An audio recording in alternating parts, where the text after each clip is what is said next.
Hi guys, it's Blackie. Hope y'all are having a nice day in the heat. It's actually not that bad here today. It was in the 80s, which for us, right here at summer solstice, I'll get around to it. I was expecting 100-degree temps by today, but actually it stayed kind of cloudy and kind of cool in the 80s. So, hoorah! I'll take it any day of the week. I'll wait till everybody get in here, but I'll go ahead and say that my niece Heather has got some more hats in. Not all of them, but she does have some in. And so those that are looking for it, down there in the description, you will find the contact info. She has an Etsy store. It's TinkeringCraftsKY-ETSY. You go to there, and that's where her store's at. And I think there's also a Facebook with that too, but I'm not sure. And then there's also, hello, Hiram. Then there's also, if you want to sign up for the Silver Wolves classes, that is the link down there as well. So you can follow it or cut and paste one way or the other and get there. Reaper of Death, howdy. Prepared for, good evening. Hope everybody's doing well. Kodak, good evening. 2020, hello. Gray Wolf, you made it. Yep. How's the weather up there, Gray Wolf? Everybody around me is in the 90s and pushing the edge of 100, and we had a cool day for me, so I'm happy. Stacy, glad you got your gun butter. Briar Smoke, hello to the Sierra Nevadas. Bob, hello to Southwest Ohio. Yeah, Gray Wolf, 80 degrees. That is hot for y'all. You know, y'all are not accustomed to that. Good evening, Justin.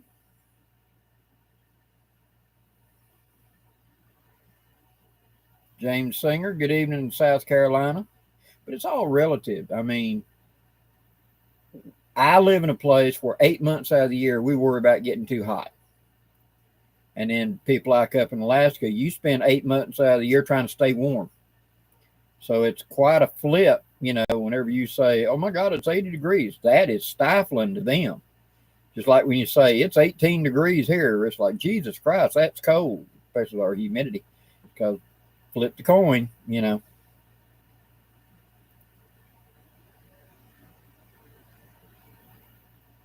Gray Wolf, yeah, my sister lived in Alaska. I know what you mean. Sun don't set now, especially now at the solstice. Heather, hello. Hello, Heather Tinker. That's my niece. My niece is in the house. She's the one with the hats. So. Oh, Bill, yeah. It's y'all burn every summer in California. Hate it for you. George, good evening. Wayne, hello to the south. Raymond, Central Virginia, how you doing? Gray Wolf, yeah, it's 120 degrees hotter than it was 6 months ago. I hear you. 90 degrees, Stacy, 90 degrees today in West Virginia. No rain for 10 days. Well, good, Justin. Glad y'all got some rain. We're still not getting rain here. We're at this. We're in here. And so we knew when that thing formed in the Gulf, it's going to Texas, because you look at the wind patterns, every one of them is flowing just like that to Texas. And then you come up here above it, there's this current that's doing that, and we're in between those two, so it's never going to hit us. It's a steering current. So, Bob, happy solstice to you too. Now the days get shorter. Hey, I like that. Winter's coming. Well, hello to Jefferson, Georgia.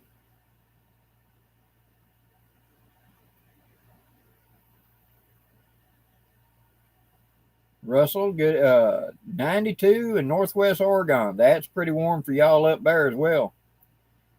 Randy T, good evening. Yeah, Gray Wolf, I saw that. You still got a cold circulation coming off that Arctic that's going straight down on this side of the Rockies. And so Montana and them, that's kind of feeding in and going up. So Man, wouldn't that be awesome to get a snowstorm in the middle of July? It'd be fantastic. Wayne should have said South Alabama. Well, I hear you. We're in LA, Lower Alabama. That's where I'm at. Ronald Green, good evening. Playson, hello there. Yep, Friday Eve, correct. Jeff, hello to Canada. All right, Jeff, 86 there. Yep, pretty warm. Yep, Justin, that's it. When the El Nino drops, that puts us in like a neutral thing. And so all the storms are going to run straight across the Gulf and run into you. And then somewhere in the first, maybe end of July, 1st August, that curve line is going to move over to us. And then they'll J-hook into us. So, yeah, Gray Wolf, I hear you. I had friends that lived in high mountains up there. And they talked about even in June we can get frost because it was a high up. So, Mark, good evening. Wilfred, good evening. Jeff, hello. Hottest day of the year so far. Oh, we'll beat it. You know, today was actually cool for us. Tim Funk, hello to Pennsylvania. Preacher Man, hello to West Virginia. Will Rowell, hello to South Carolina. Now, we got enough people, and let me reiterate. If you look down in the description, my niece Heather, who's in here, she's got a few hats in. Not all of them, but she's getting some stock in. So those of you that it sold out before you get it, she's getting more hats in now. You can get up with her, find out what you need, etc. And if you're wanting to sign up for the Silver Wolves, I got smart. I put it down there in the description box of this video. Ha! Now I ain't got to hold up placards no more. You know, old dog is learning some new tricks, so I'm trying. Randy, I've been waiting to ask an LA native. Have you heard of the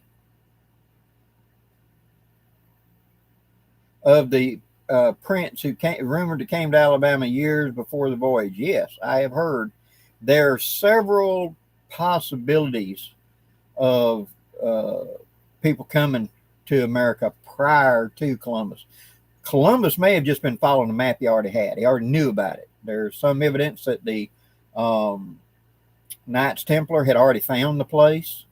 The Chinese claimed in the 1200s they had already sailed all over, circumnavigated the world, and had come to America. And when you go look at the Quetzalcoatl dragon and you look at an Oriental dragon, they kind of look alike, and they left monks in Mexico, according to the Chinese legends. And it's recorded. It ain't a legend. It's actually the day-by-day logs of this voyage. It took like 4 or 5 years for them to circumnavigate the world in this huge fleet that came out of China. So there's a big possibility of other cultures having discovered America prior to the official discovery. Brett Johnson, hello. Welsh Prince, yes. And again, he probably was following something that come from Vikings, because Wales and all up in there, all the way up through Scandinavia, we're all sharing information. Either you married in or whatever, got captured in a raid and ended up back with them and found out about it. So, you know.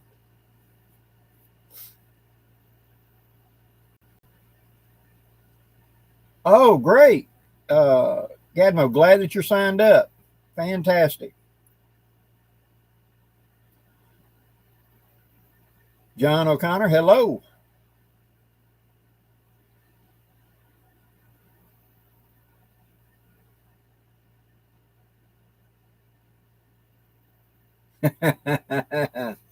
Kenneth, Blackie, what was the best advice your grandfather ever gave you? Mine was not to eat all the green plums from his tree, or you get chased around by him and his bullwhip. Know when to leave. We went to pick scuplins. Bears in the house. Bullaces is what he called them, but scuplins, it's a type of grape-like thing that's down here. People cultivate and kind of grow wild, and they cultivate them. And sometimes you'll even find them in grocery stores. And it was an old farmstead. Me and my granddaddy came walking up with 2 5-gallon buckets and a sawed-off double-barrel shotgun we had in case of snake. And these are big, huge grapevines set up on an arbor, and you could hear this buzzing. And Granddaddy lifted it up and look, and there was a big paper wasp nest. I mean, that sucker was that big up under there in the middle of it, because, made like a chamber in there. And I'm probably like 10 years old, 9, 10 years old. And I'm like, wow, And he said, here, hold that up, boy. And I held it up with a stick. He took the shotgun and I didn't know, because I'm looking at it. I'm not looking at him. He's right here. He brought that shotgun up and shot that wasp nest with both barrels and just blew it to smithereens. And why'd you do it? And he was already running, And as I was running with him back to the truck, trying to stay ahead of these very mad hornets, he said, boy, you got to learn you got to know when to leave. You got to know when it's time to go. Best advice he ever gave me, knowing when it's time to go.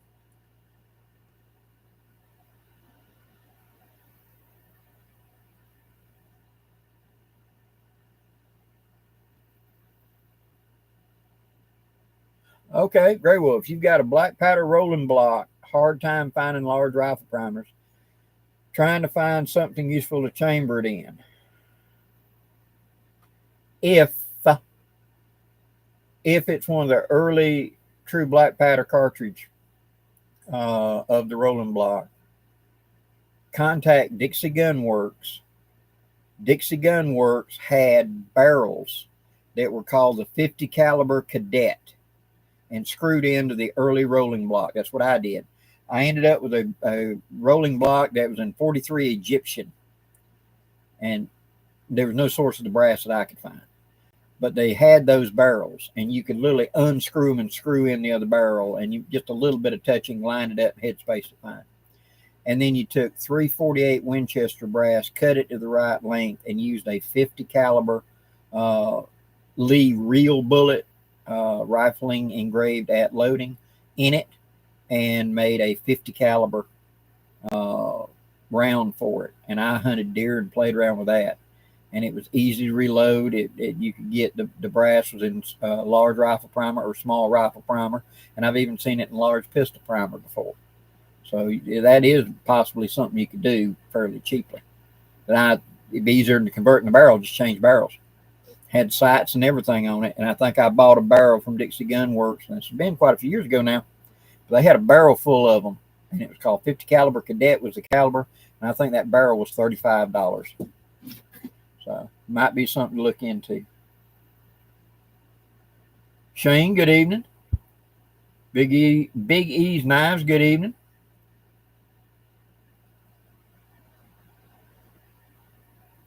Gray Wolf, no, I'm not familiar with a Saskatoon.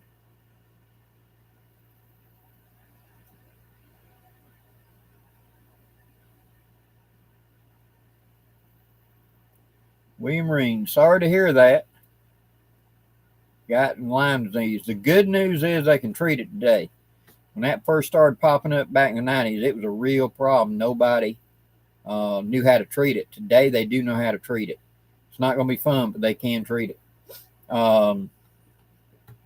Snowwalker, who's on, he's got his own channel, and he's on Facebook. He had Lyme disease for like a year and a half, and was able to treat it and get over it. Hello, Cow Tipper.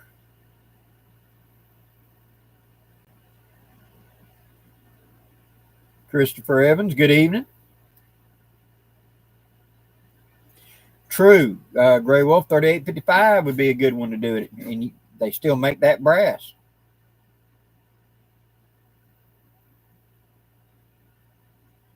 .38-55 is a good caliber when you hand load for it. I hand loaded for an old octagonal barrel 94 Winchester that a good friend of mine had, and we loaded it and shot very well. But the rifling was set up for lead bullets, so we would just simply harden the lead by dropping them out of the mold into a 5-gallon bucket of water to quench it and make it just a touch harder. And you didn't need a gas check. But he took bear and hog with it, and he took deer with it. He was out of North Georgia, and every year him and his brother would go up and go bear hunting up in Maine, and that was his favorite bear rifle was that 38-55, and she called it the Big Boppa. Don't know if my eyes are blurry or my glasses are dirty. One of the two. Turtle D, hello.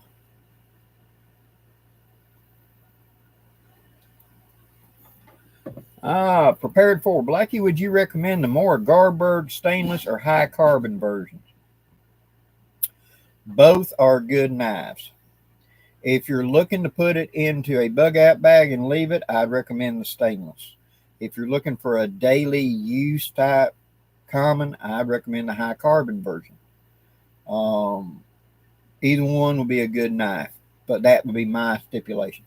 Especially if it's going to be around salt water or wet environments, go with the stainless.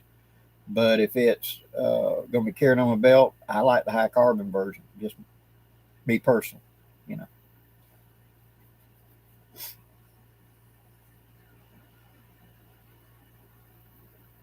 Will Rowell, Marlin 336 or Winchester 94? I love Winchester 94.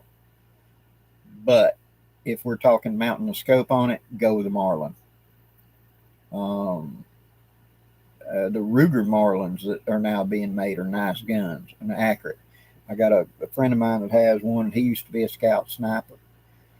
And we've got a scope on his, and he gets it's a 30-30, and he gets Levolution ammo. And it'll do anything a 308 will do out to 300 yards. I mean, he will keep it on a paper plate at 300 yards. I've seen him do it multiple times. And but I love the 94. You know. Then again, I like Colts. You know, I like the old cap and ball Colts. Yes, the Remingtons can be more accurate, easier, blah blah blah. I just love a Colt. I love a Winchester 94, and to me, a Marlin 336 always looks modern.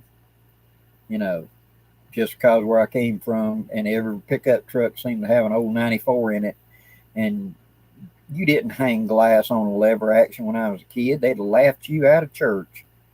You know, you wanted glass, you went and got a bolt action. But today, people don't shoot irons; they shoot glass, or aim points. So either one would be a fine gun, but I just love a 94. Michigan Silverback, hello there. Big E Knives, how did you come up with the Blackbird knife? That came out of a close relationship with William Collins. I helped him. I gave him feedback where he was designing knives, and then I'd do field tests for him and give him back. And I was part of the three-man team, me, him, and Dan Lutz, where it was Williams' design, but it was me and Dan Lutz doing testing and giving feedback on the WCSK and a couple other models. And that's where that come from. And it's a thank you to me. The first good knife he gave me was the second good knife he gave me.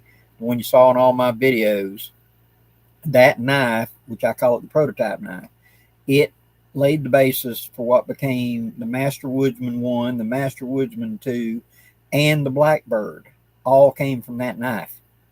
Because as a thank you to me, he said, if you could change that knife in any way, how would you do it? I said, I would make the belly just a little bit narrower and change this just a hair this way, and that'd be it. And he made the Blackbird. And it wasn't intended to be a production knife. It was just going to be, a thank you to me. Here you go. And so many people said, dang, I want one of them. That he did a run of them. And then another run. And they're staying in production. That's where the Blackbird came from. It came out of the mind of William Collins and his skill and ability and our friendships, where that knife came from. My feedback, his skill and ability. Tiny Titan, good evening. You made it. Dakota, hey, you're in here, brother. Awesome. Everybody's in the house. I'm going to call that Zod Seeker. Hello there. Jeff Hall, hello.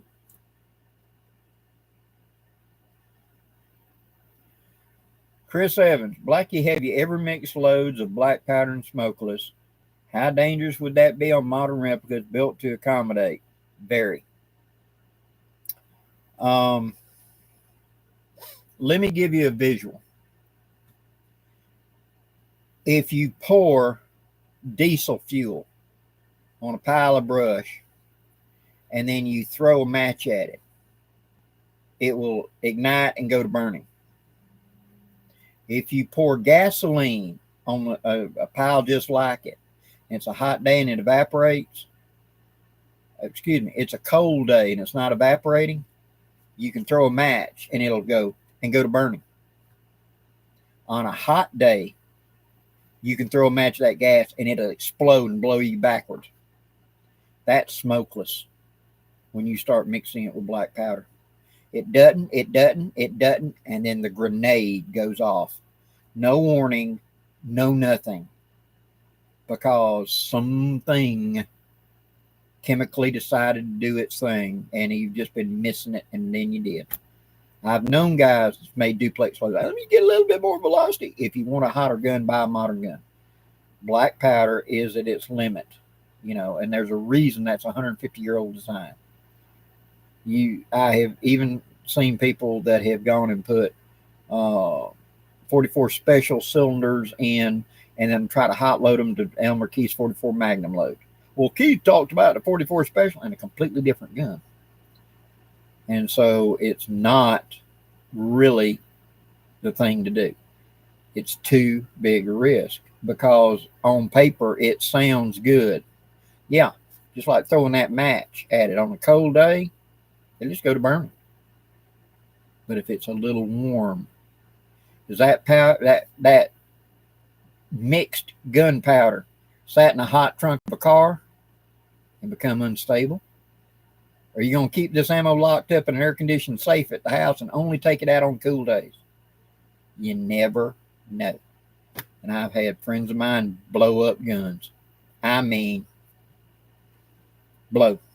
I saw a Uberti 1860 Army that I was arriving at the shooting range with the other group. We had a big shoot that Saturday, and this guy sitting there and he's shooting and bragging about how he's got the velocity up to over 1,000 feet per second. And he was on his third cylinder, and he pulled the trigger.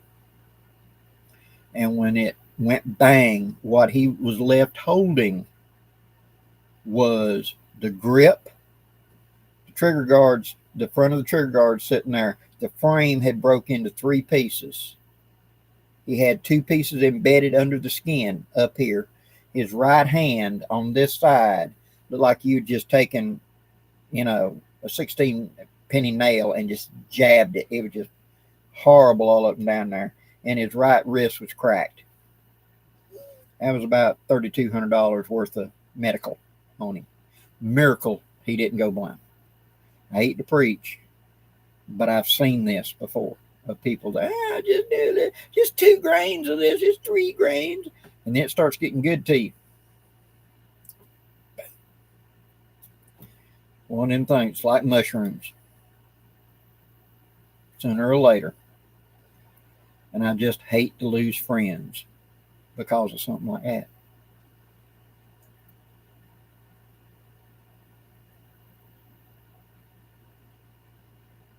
Gray Wolf, I found out early in my blacksmithing hobby that there's a fair amount of art in blacksmithing. Absolutely true.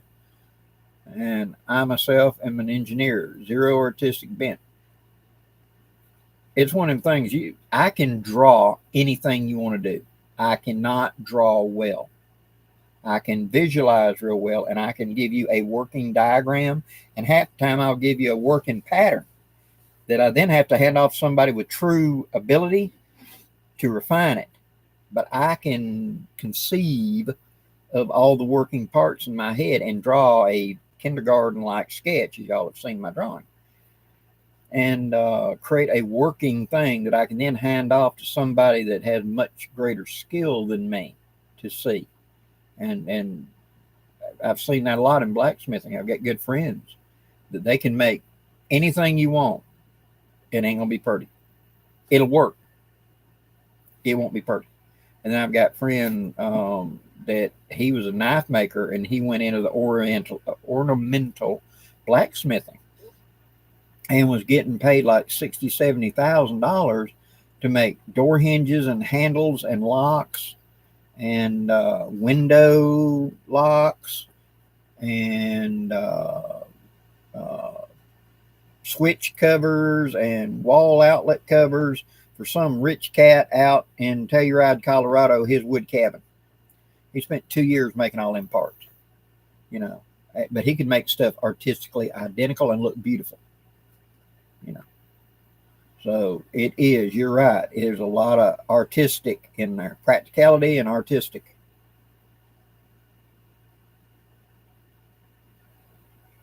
Ooh, Michael. Blackie, if you were to pick a utility knife and it has to be only a Leatherman or Swiss, which one would you pick? Swiss.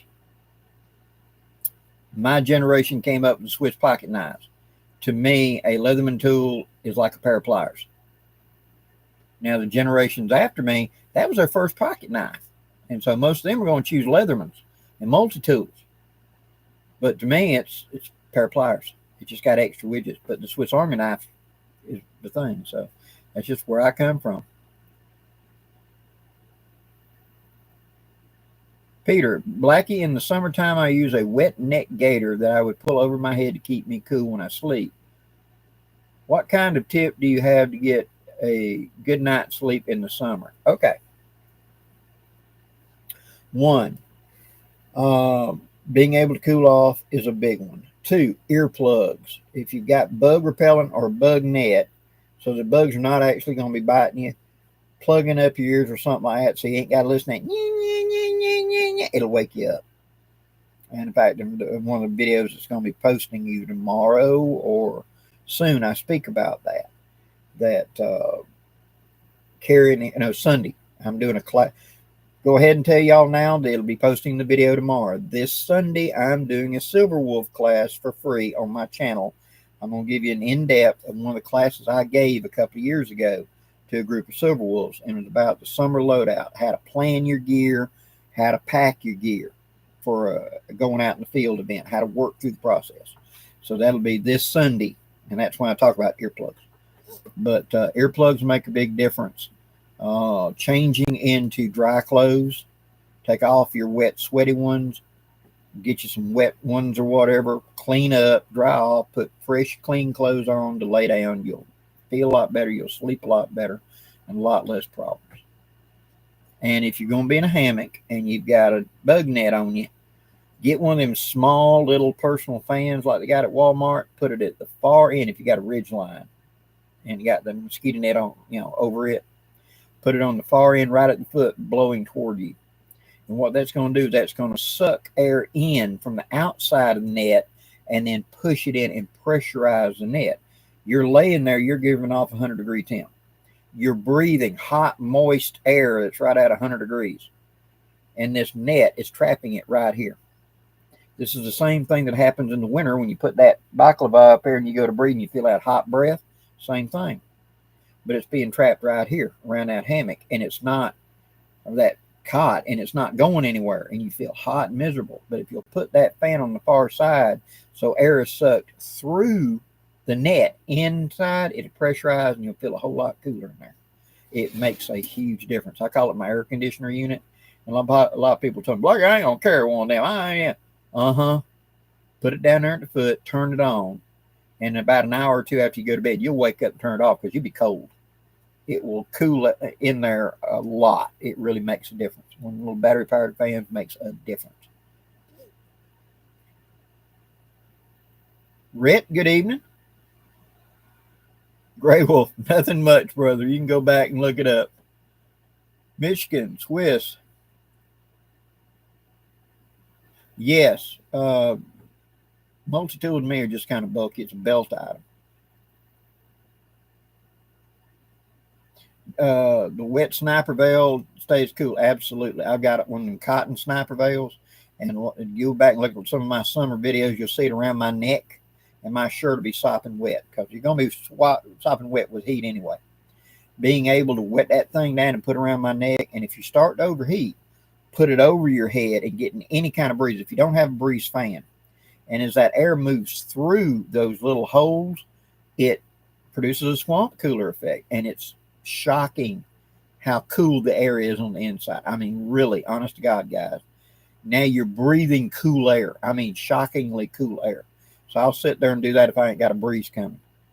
And it will cool the air that I'm breathing. So I'm cooling my chest, cooling my core, cooling me down. It makes a big difference. I learned that trick 25, 30 years ago, and it's still one of my go-to things in the summertime when it's real hot. Carry one of them cotton sniper veils. Grandpa Buckshot, what is Blackhorn 209 powder?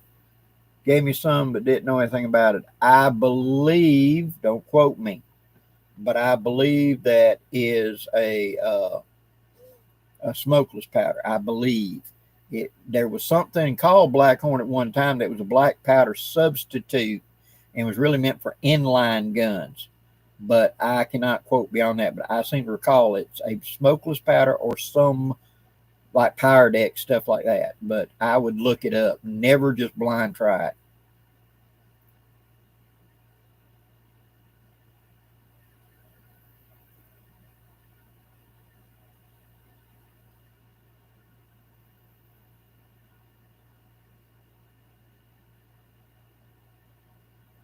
Good night, Dakota. Know you're tired. Have sleep well, brother.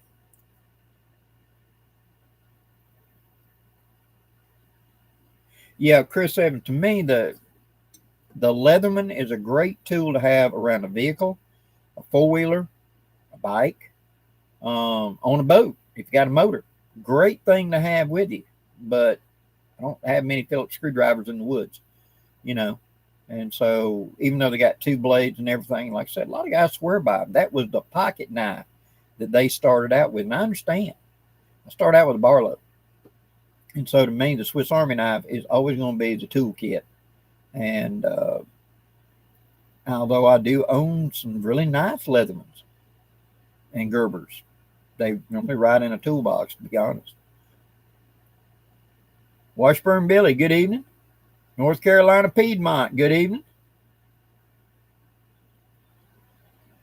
K-Town, yes, we sure do. We have horseflies, and they will bite the snot out of you.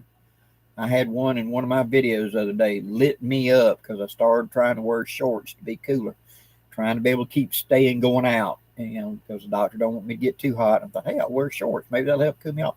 That sucker bit me in the back of my calf. It felt like I thought a snake had hit me, to be honest with you. I didn't know it, didn't even feel it land on me. And suddenly it's whap, and I spun around, and I fully expected I had a copperhead or something. Because I just stepped on a little limb. And in my mind, a copperhead hit me. It hurt that bad, but it turned out to be a horsefly.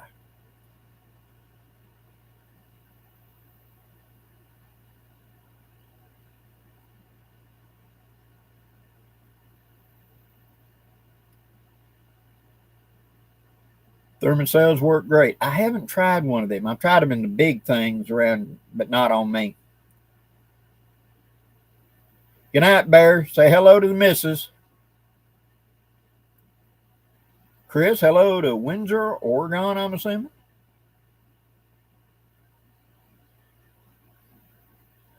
Chris, any opinions on the Traditions deer hunter for a first percussion gun? Traditions does a good job on their barrels, and their parent company, which was CVA, was the same way. They were not known for the longevity of their locks or the high quality of the wood, but their barrels were good, accurate barrels. So I can tell you that much. And they make good starting guns. They really do, to get into it. And before you sunk a whole lot of money, but they normally do. They put their effort into the barrels. And so they're normally an accurate gun, which used to make a lot of guys. I started out with CVAs and what today you call Traditions.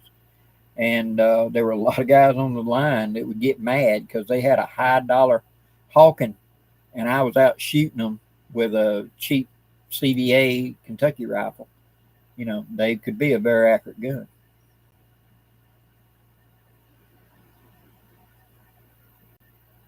Yep, that's true. Evaporative cooling is great until days like David get that high humidity. Moving air, nothing helps. I agree. I'm down here not far from the Gulf, and in August we talk about, and we're serious, you can feel the air going in out of your lungs because it's so thick. with humidity, it's like you're breathing water. That's the only way I can put it. William Droom, hello there. You don't like to sleep with earplugs in bear country. I understand.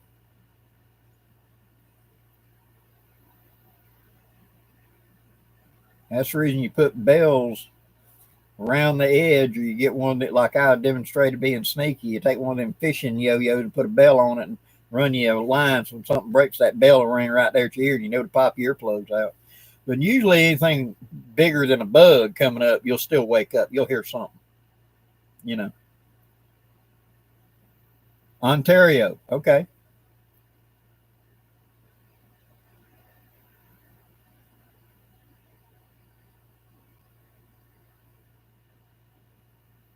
Bill Van, yep. Beach walking back to the shop all the time for a bucket of twos. I fully agree. And when I drove a truck, I had a leather one, you know, because it was just so quick to grab and twist that off, break a seal that you couldn't do by hand, tighten that screw up, you know, whatever. It was a super handy thing. And I would carry one on my belt, back then a lot. But I was working on an 18-wheeler, you know, and I was loading and driving and everything else. And it was a very useful tool for that.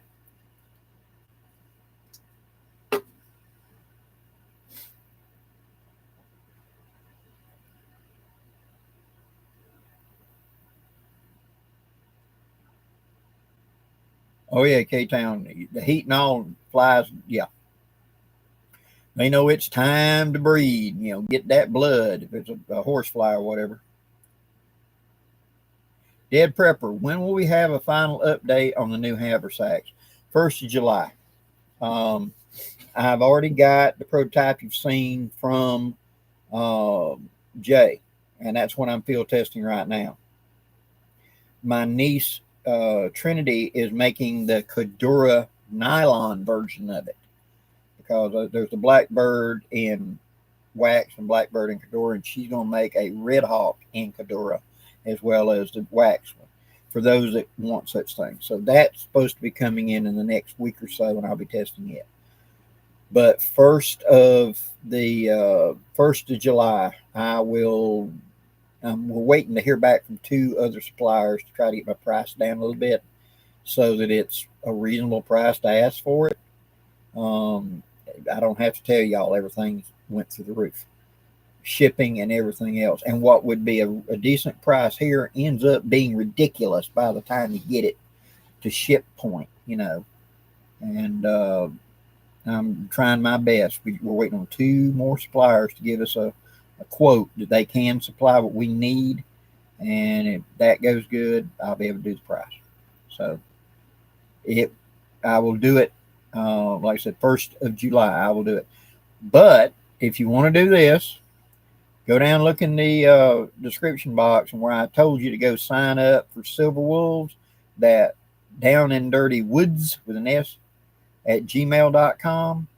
Send me a thing there and say Red Hawk list. I've already got like 5 people that want me to put them on the list. If I'm going to do it, I'll send the email to you first, to them people first, and give them first dibs because they're wanting to be on the list first. So if you'll just send me an email there and say, put me on the list for the Red Hawks, I'll send you a list, and I'll give y'all a head start before I tell everybody else. That's what I'm trying to be, as fair as I can. Red Sorghum, good evening.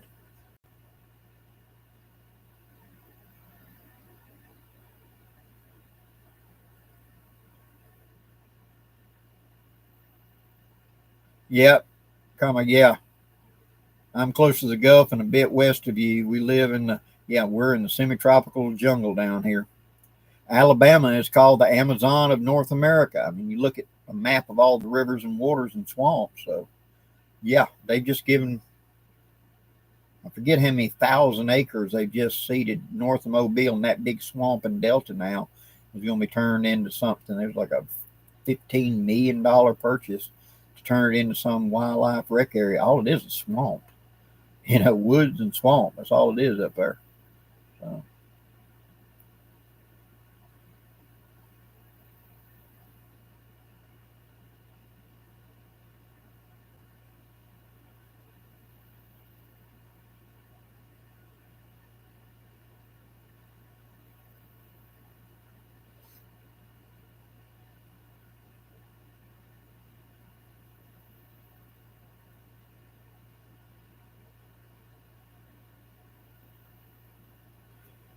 Peter, Blackie, what kind of summertime sleeping bag or quilt do you prefer? Do you use a layer system in case of temperature drops? Where I'm at, temperature rarely drops much, and like the video that we'll be posting, I think I've either already posted it Wednesday or something like that. But anyway, I was talking about the temperature, and it was 75 degrees at 6 a.m. And so I carry very light for it. And in the class I'm giving this Sunday, I show one is just a canvas sleeping bag. This is actually the cover for a U.S. Army sleeping bag. And it's a mummy bag with snaps up the front of it. And you're supposed to put it on over a down sleeping bag or a U.S. Army sleeping bag to keep it clean. And the other I show is about the size of a Coke can, and it's orange, and it's a rectangular sleeping bag liner, which is a sheet basically that's been sewed into like a top quilt configuration. And that's what I'll use because it's so warm. I don't need anything down here for a temperature drop. But I know you do up north. When I was in Ohio the other week, it was really warm during the day, and then at night it was warm, muggy, and then suddenly it dropped in the 50s. Yeah, and that was a big temperature drop to me. We don't have him down here. And so usually I will not need to layer up. But as you know, you're hitting this narrow window right now, June, July, and August, early September, I ain't got to worry about temperature drop. It won't go under like 68. And, that's a cool night if it made 68. And I'll see nights where it's 80 and 90% humidity. So you see what I'm saying? But at the same time, on the other ends, I will layer. I'll come out with something light and then carry. I've got a little small down sleeping bag that's about that by that doesn't weigh hardly nothing. And I'll carry that along as and I'll hook it to the ridge line and just put a poncho liner over me or something like that. And if I wake up cold, I'll grab that thing and get into it. But I will layer then. When I went up to Ohio, I took it as a backup for that very reason.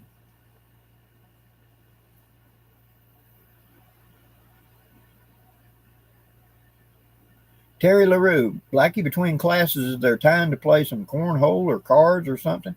Usually there's like a 15 minutes or so between, but we do break an hour for lunch. And so it's 8 to 12, break an hour for lunch, 1 to 5. And then there's free time in there if you need some free time, And of course, at night, we're just sitting around the fire having a nighttime discussion.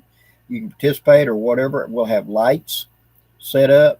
So like the people that want to practice on knots or whatever, yes, there'll be opportunities like that, especially that night at the campfire to do stuff like that.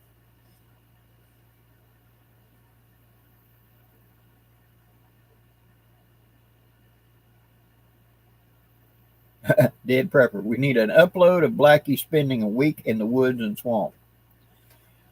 Yeah. I've had a couple people want me to take them into the swamps north of Mobile. Go in there and just get up. That's wilderness. I mean, that is wilderness. Go look at it on the map. You know what I mean? Big gators, big snakes, 1,000 little bitty islands. And if you don't know how to navigate in there, and forget about a compass, you got to know where you're at. And it looks like a brain. There's so many former channels, creek channels, river channels, canals. It's just a maze interconnected. And go in there and spend about a week and hog hunt in there.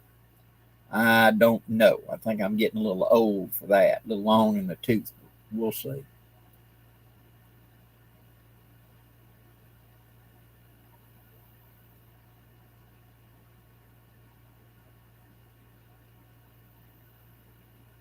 Christopher Evans, Blackie, I'd love to see you and Bear combine y'all knowledge to write an old ways encyclopedia. Oh boy. Knowledge needs to be preserved. That's the reason we're doing videos, try to preserve it. And like I said, I'm trying to create a book, taking my videos and turning it into a text. And I've got some of that. I'm still working on it. And that's the plan this summer, is see if I can finally get at least one of them done, But it's a lot of work doing a book.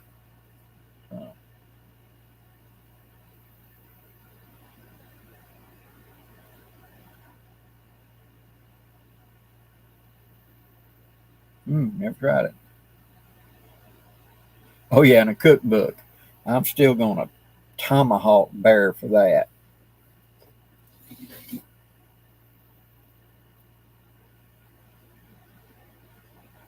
Yeah, totally. I hear you.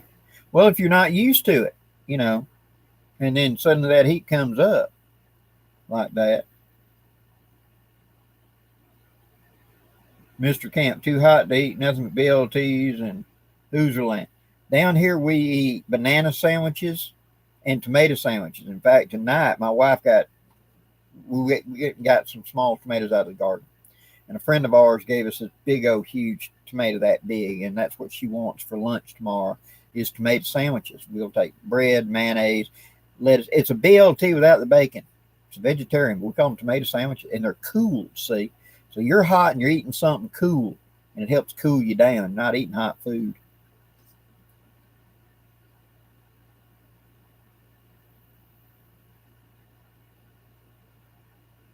Oh, yeah, I agree. We've been missing the lives because doing cylinder heads on the kids' truck, and now cams. Oh, my Lord. Bless your heart.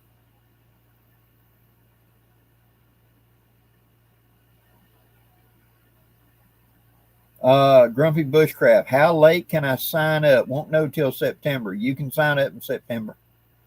Um, up until let's say a week out, being realistic, so we'll know what all we got to have and resources and etc.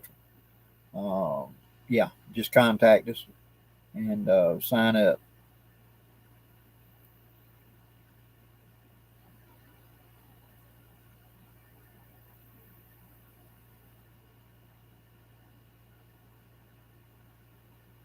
Yep, Gray Wolf cucumber sandwiches.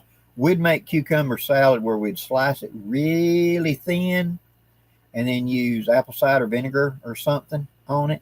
But also do that with squash, things like that. When you're hot, you don't want to eat anything hot, and so we'd eat that type stuff. Sandwiches that were vegetable sandwiches, anything cool, you know. Can you put I used to tell my mama, can you just put the sandwich in the refrigerator for like 10 minutes, so that when I come in to eat, you're gonna hand me a glass of ice water and a cold sandwich because I was a hot. You know, that was the best thing in the world, especially a peanut butter and jelly, blackberry jelly that was right out of the fridge. You know, we've been in there for like a half hour and it was good and cold. And then a big glass of ice water to wash it down when you're cutting grass. Man, that was great. You'd wolf that thing down in about 3 seconds before it had time to warm up.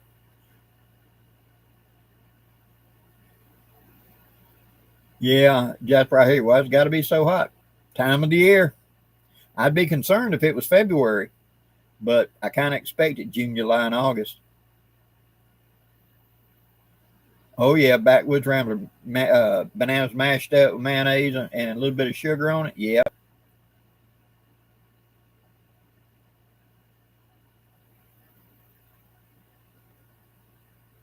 Woo, Bill Ban, I hear you, man.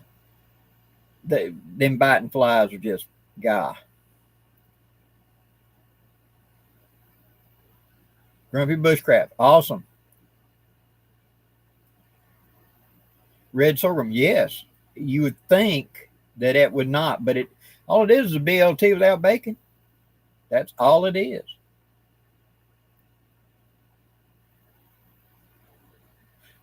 LaRue, yeah, one of those meatloaf roll ups.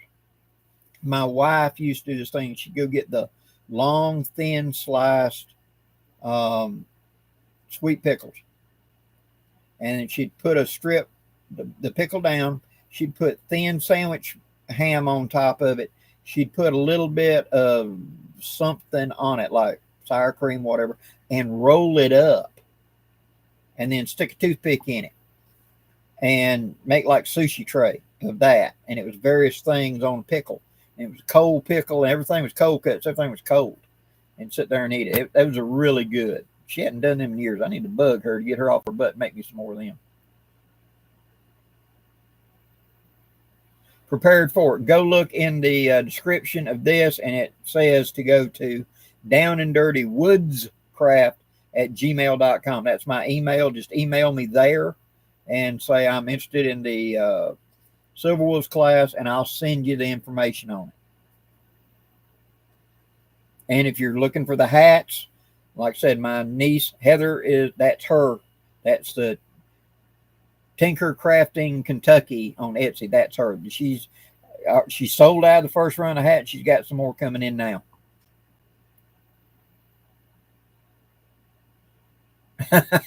Mr. Campbell, yeah, if you want to be fancy, just call it cucumber sandwich or Bombay. We used to take squash and make squash pickles. That yellow squash, thin sliced squash pickles, and we'd make sandwiches out of them. You know, like you'd have like sauerkraut. A lot of people put on a sandwich. We'd put squash pickles on there, and thin sliced cold cuts and a tomato or something. Everything cold. Everything better be cold, you know, because we want it to cool us down when we're eating it. Oh yeah, good stuff.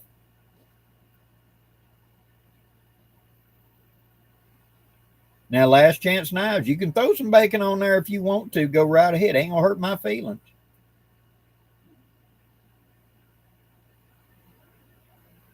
Yep, bread and butter pickles, exactly. We'd make refrigerator pickles, which are kind of like a bread and butter. They just don't last that long. So you make them and you're going to eat them up in the next 2 or 3 weeks. And then you're going to save the juice and recycle it and put more cucumbers or whatever in it. You can get 3 or 4 runs out of it till that vinegar kind of gives up and you got to make new. Watermelon. Yep, watermelon is good for summer. Cools you down. One of the reasons I used to have the term you'd hear about cool as a cucumber was literally back in the day when a burn victim was hurt, they'd put sliced cucumber on it because cucumber unusually cools. It actually draws heat. Unusual, better than a wet rag. And so they'd literally lay them on top of cucumber and cover their burns with sliced cucumber to draw the heat out. I wouldn't attempt it today. We got better technology, but it was a primitive way of pulling the heat out of them because cucumbers do cool very well. People used to sleep on top of cucumbers in the summer because it was cooler than laying on something wet.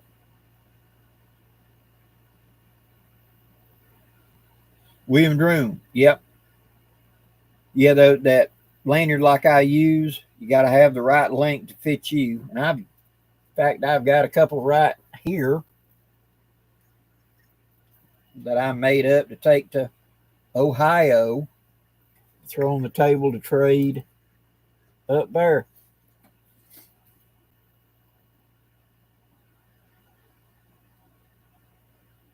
Richard Hayes, yeah, watermelon rind pickles. Ate them when I was a boy. We didn't throw nothing away. You found a use, you know. Zucchini spaghetti. I've had a friend of mine that did that. They were vegetarian, but they cooked really good stuff. You know, they were into the spices and all the flavors. And they were friends of mine that we worked together, and they would go to lunch with me. And they would scoop out a little bit and say, taste it.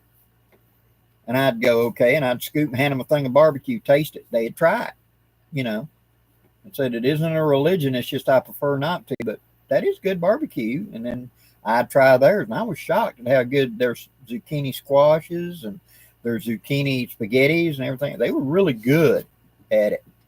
It was, you know, I told her, I said, you need to quit this job and start cooking, doing this stuff. It's far better. You're better at it.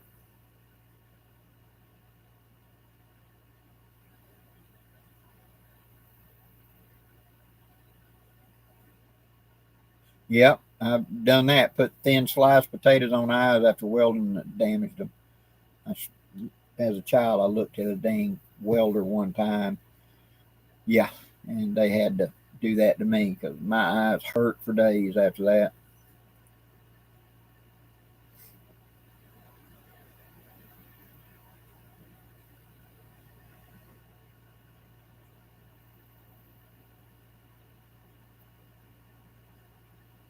K-Town, I have not done cattail shoots.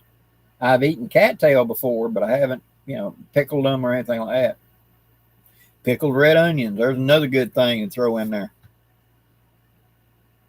And that was the thing. I mean, you had a garden.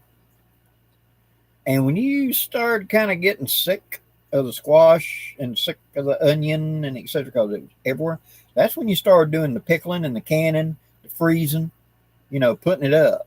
Because in February, when there was no fresh vegetable and you got tons of meat, that's when you'd bring out that jar of, watermelon rind pickles or sweet potato or whatever, all the things that you couldn't get, that have been turned into pickles or turned into whatever. So it was going to be smoked, it was going to be frozen, it was going to be pickled, it was going to be put up, canned, something. Just because you were sick of red onions, you won't be sick of them in February. And so they'd get, and then of course that went to the church function and there were trades going on. One of the reasons they'd have about once a month, they'd have a church supper after the church service was for that, because the ladies would, come in box. Look, I got 10 here of squashes. I'm sick of squash. Who wants to trade something? You got peas, you got beets, you got whatever, you got some carrots. And they'd swap jars around to put into their larder, see? And that way everybody was trading out. And it worked out really, really well. Cucumber salad, very good.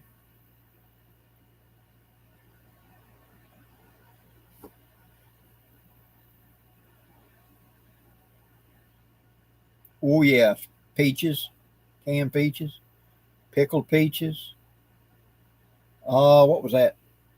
There was a family member that you took a whole peach, you cut it, you got the pit out of it, and then they dipped it in something. I forget what it was. It might have been alcohol, drinking alcohol. In fact, I think it was. I think it was whiskey. And they let it soak in the whiskey for like an hour. And then they'd bring it out and they'd hit it with a blowtorch and burn it. And then two of them or whatever go into a jar, and that would be canned. And that was burned peach. And it had a wonderful taste. You think like, ew, no, trust me. It had a wonderful taste. So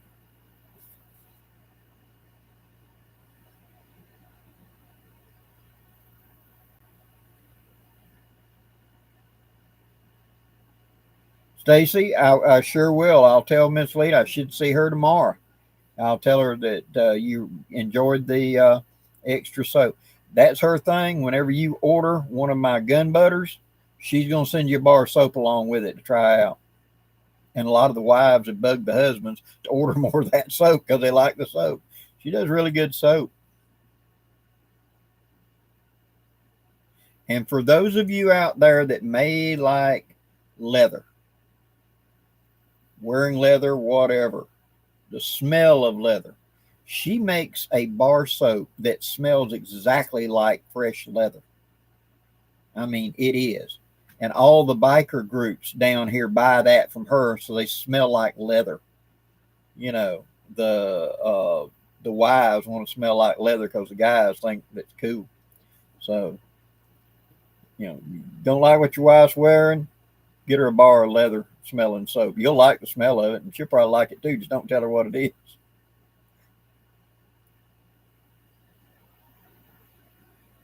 Oh yeah, gray wolf. Yeah, man, apricots were the thing for so long. It was one of the few fruits that they could can real well, and you see a ton of old West recipes and everything about apricots. I mean, I don't eat them nearly as much as I did when I was young, but I remember apricots.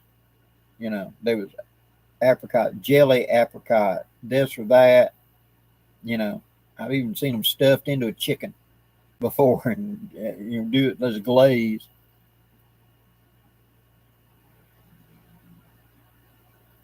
Stan, well, hello to Perth, Australia. Good evening or good day to you. And you're starting your winter. Awesome. We're just starting our summer up here. Thank you very much for tuning in.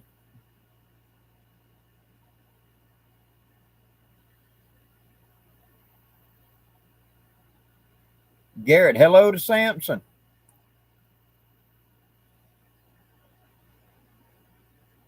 Yeah, kimchi. My wife likes kimchi. I'm not a big spicy person, but my wife does like some of the kimchi and stuff. And there's actually a an authentic Korean restaurant over here not far from us. It's right outside the military base. And of course, the guys that were stationed in Korea, you know, and my wife likes to go over there and get one of the bowls that's got all the stuff, and that's a hunk of pork. I know that, and that's an egg, and that's a noodle of some kind. That's about all Blackie can tell you. I'll eat. Don't ask me to tell you what it was. I'll eat. Gray wolf. Yes, pears are popular in the South, and down here we have two kinds. There's what's called a wood pear, a much harder pear, and usually isn't eaten raw because it's hard to chew.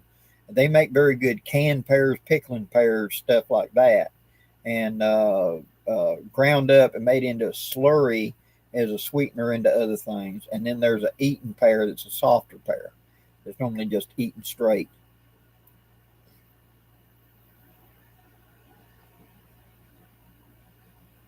Well, gray wolf, a wood pear is not fragile. You can snatch one off the tree and lay out a brother or sister, hitting them in the back of the head with it. It's just to the left of a brick bat.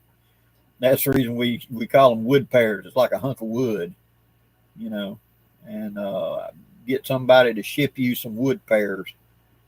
Just let them age a little bit. Like I said, they cook good. If you want to cook with them, they're good.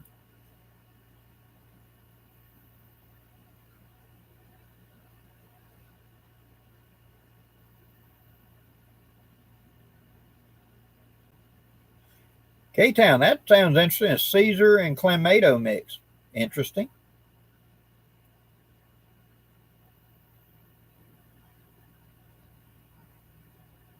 Yeah, Donald, I saw that. Cowboy Kent Rollins lost his beagle.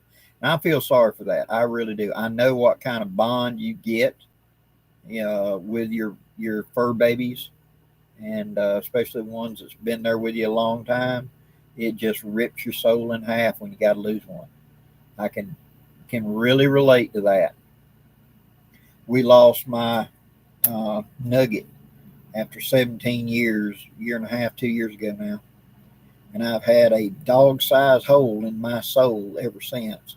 And we've talked back and forth what we're going to get. It's either going to be a Basset puppy or a Australian Shepherd puppy, or she's got her heart kind of thinking about a little French bulldog. We'll see, you know. But there will be another doggy in the house sooner or later. I can't go forever without one.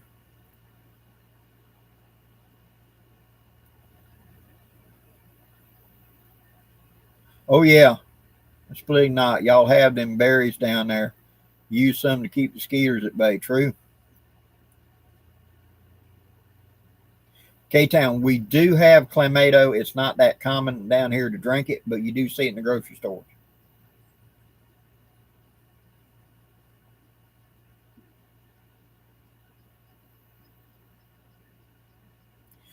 Gray Wolf, yep, the beagle passed. Had to say goodbye to him.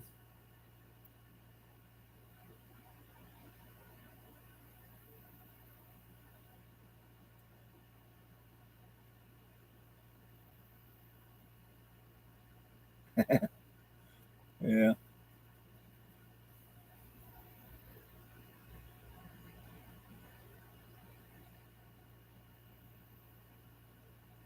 Gray Wolf, sorry to hear that. It makes a big hole when you lose them.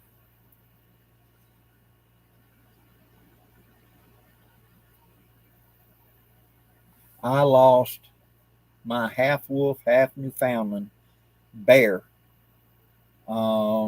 in the fall of 1993. I still mourn that dog. He got me through some hard times in my life. He was my only buddy in the world. And I'd go out and sit on that back porch, and he'd put that big old Hugh head right here, lick me on the ear, and just sit there and listen to me talk. And when I finally had to let him go, he when he passed, it was a big thing. I went and dug a grave and had a big stone marker made for him. And sometimes on cold winter nights, I still go out there and set my little chair up, put my little footstool out. I get my 18-year-old scotch, and I get my pipe, and I sit there and I talk to my friend. He's been gone 30 years. I still remember him.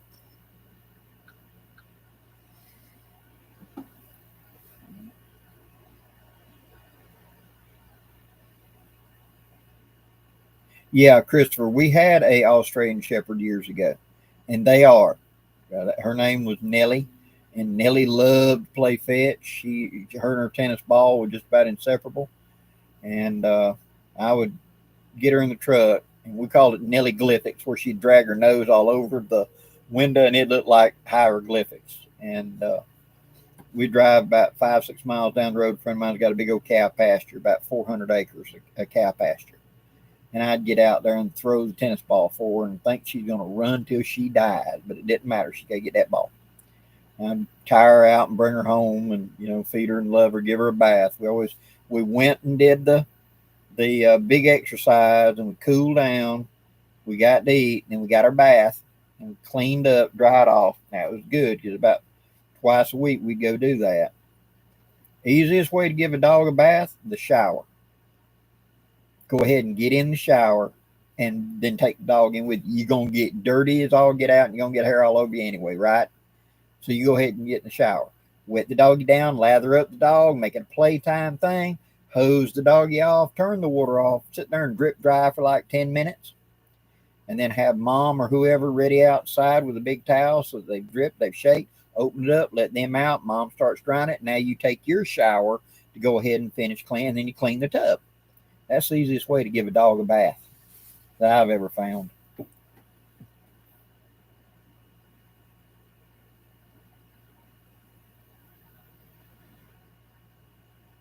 Oh, yeah.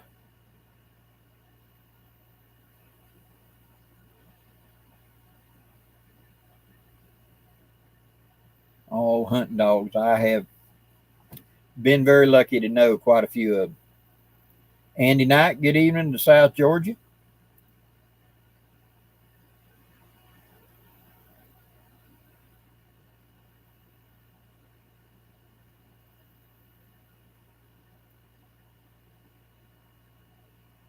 Yeah, Donald, I recommend a mini poodle.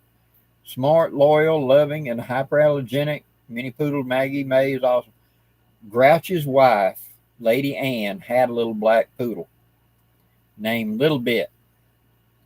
And she took great pride in pointing out to Grouch that on the intelligence scale, poodles are like in the top 5 position, and bassets are way down yonder. They're lovable, they're loyal, but they are dingleberries. And so his basset versus her little poodle, and they are very intelligent dogs, very lovable, good companions. We're looking for something a little bit small. We've had big dogs. We've had the half wolf. We've had a bunch of labs. We have had Rottweiler. We've had, oh my God, purebred mutt, pits, Australian shepherds. We've had all the big ones, and now we've only had one small one, and that was a Pomeranian that we had for about the last 2 years of its life. It was an old dog we took in, and so we want something kind of smaller, easier to feed, easier to clean up with, and just at our age, easier to get around. That's one of the reasons we're thinking about a basset, because they ain't no high speed in a basset. They bark and let you know somebody's at the door, but at the same time, they'll get along with the house cat, and they'll get along with mom, and not big jumpers and stuff like that. So I'm kind of leaning toward a basset. Now she's kind of leaning toward a little bitty bulldog or something like that, one of them little bitty small ones. We shall see. Whatever it is, I'll introduce you to them whenever we get it. And a little bitty poodle is in the possibility.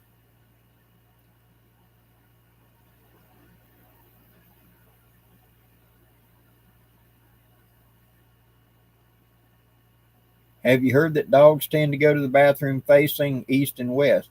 I have heard them say they line up, but I'm here to tell you from experience. I've had dogs that could poop anywhere on the compass. I've had breeder reactors. You put in 8 pounds of food, you get out 16 pounds of poop. It is amazing what can come out of a dog.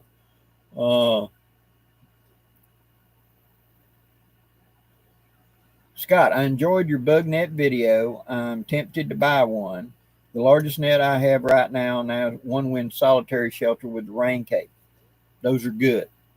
If you're going to go a hammock, and I prefer a hammock for a general camping set, gets me up off the ground. I'm in a place where the ground moves with bugs, insects, stuff that bites, and being a ground pounder in the summer kind of sucks because something's going to bug you. Ants, whatever. We got fire ants. So I prefer to be in the air in a hammock. Cooler, easy to cool off, easier to stay up away from stuff, except for snakes, all of that above. But that net, being able to just kind of cup around that and it not being permanently attached is a real asset, because especially if you're going to go out for a day or two, I'm going to set up and set that up. You know, I got plenty of room up under it. If it goes to raining, I can sit up underneath that, have my little bitty table, put my little Transg up on there and be able to cook under that thing, be like in my own little cabin. It's big enough. You can take your hammock and just take your sleeping bag or whatever, drape it over the ridge line of the hammock, because you got a ridge line with a hammock, then the ridge line that's on the tarp. Scoot it to the far end, and then just take the hammock body and put it around the ridge line. That puts it above your head. Just have something to sit on in there, like a stool or whatever, just sit on the ground. I've done that many times, and having that bug net all the way around me out there, 8 or 9 feet out, yeah, that'd be the way to go. And it's not heavy or cumbersome to carry.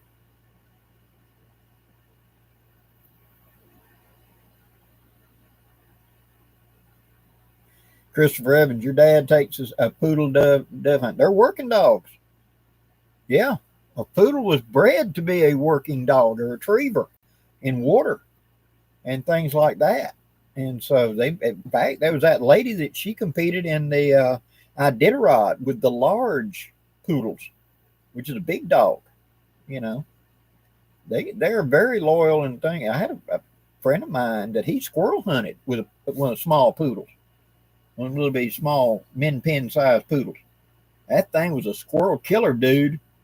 It'd go out there in front of you and it'd growl and point. You know, it didn't bring a foot up, but that nose would be like a laser, and he'd start that. You knew he was looking at one. You know, and he was a great squirrel dog. And when you shoot it and it hits the ground, don't be in a hurry to grab it. He ain't gonna hurt it, but he's gonna grab that tail and he's gonna shake the stew out of it for just a minute.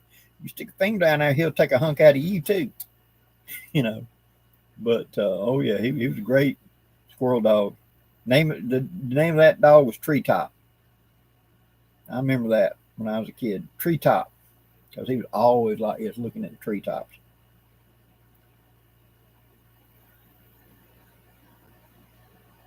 Oh, cool, yeah.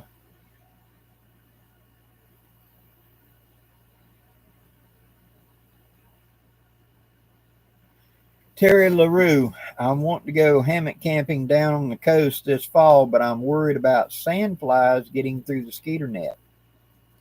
I haven't had that problem in my neck of the woods. Now, I know in the Carolinas they do. I don't know where you're going to the coast at. They have sandflies and stuff like that in the Carolinas, but I don't have them down here on my Gulf. Not enough that I've ever noticed them. So, and usually, especially if you go down there one of them parks, so they've got places you can sling up a hammock, or you got a hammock rack to put on the back of your vehicle. After about 10:30 or 11 o'clock, that sea breeze blowing inbound, you ain't gonna have no skeeters. It's about a 2, 3, 4, 5 mile an hour wind coming off the Gulf, and skeeters don't do well against headwinds. So you won't have any skeeters after that.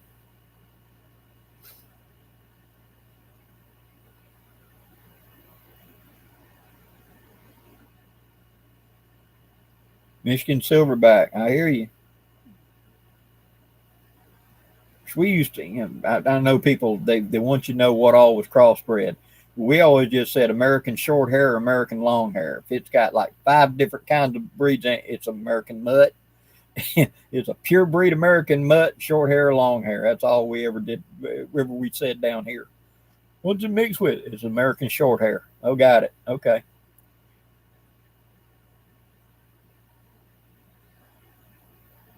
Stan, off topic, but are you able to ship your knapsack to Australia at your cost? Negative.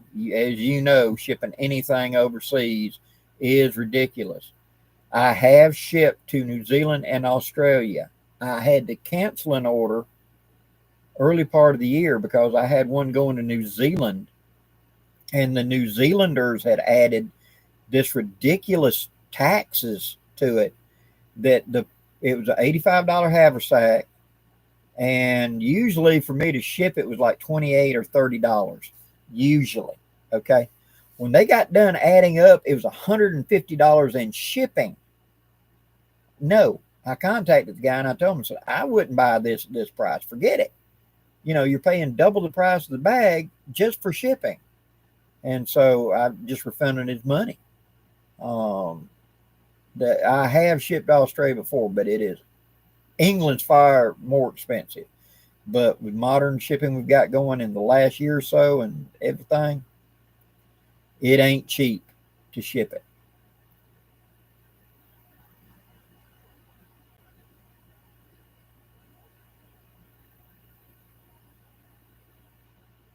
Oh yeah, Terry, Texas Coast, got you.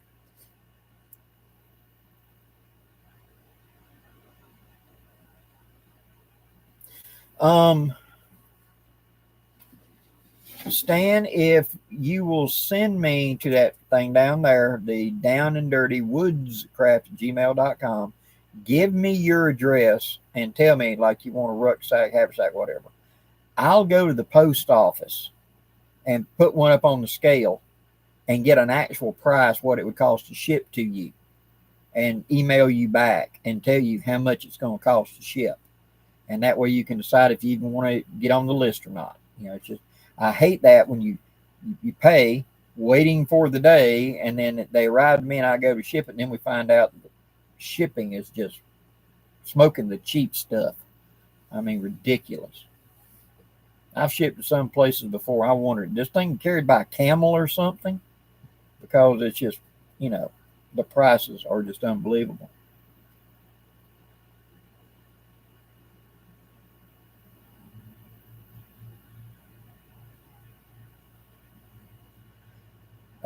Anyone got tips for keeping animals out of the garden? I'm thinking about putting hot peppers around the edge, or peppermint oil, maybe even a scarecrow or some other. Use a scarecrow, things that flutter around. Get a big old plastic owl and put it up. They make a plastic owl that the head turns in the wind. It scares off other birds and stuff, and even small deer, because they'll go for it. So that's something that'll help. And then, of course, you can just run a hot wire all the way around it, and it'll keep deer and things out.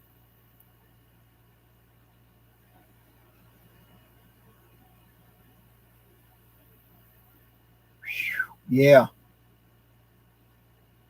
domestic shipping is bad enough. $98 to ship 2 Alice packs. I hear you.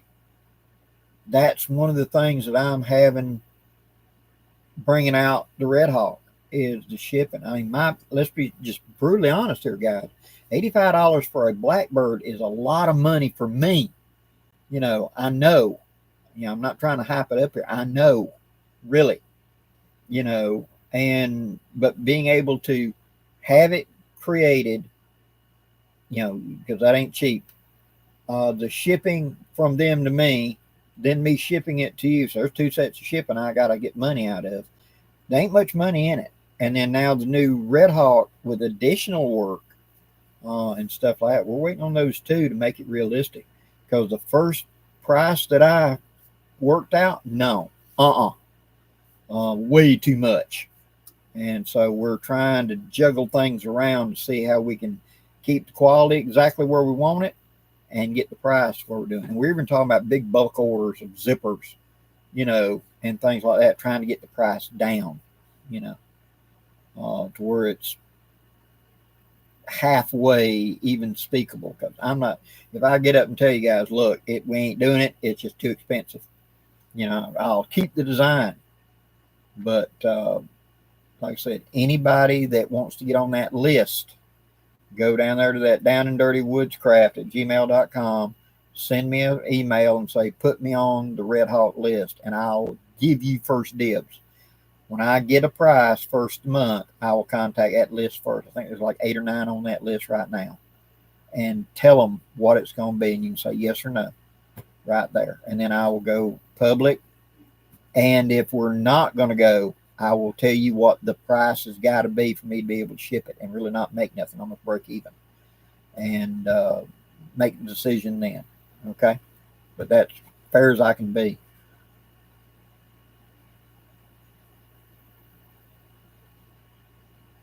Oh, yeah, Gray Wolf. Yeah.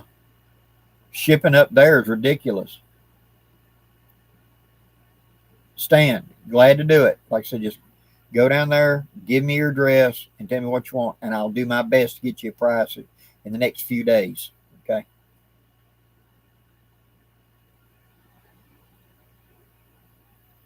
I have used permethrin on my gear. I have not tried the Picardin. I haven't tried that on me.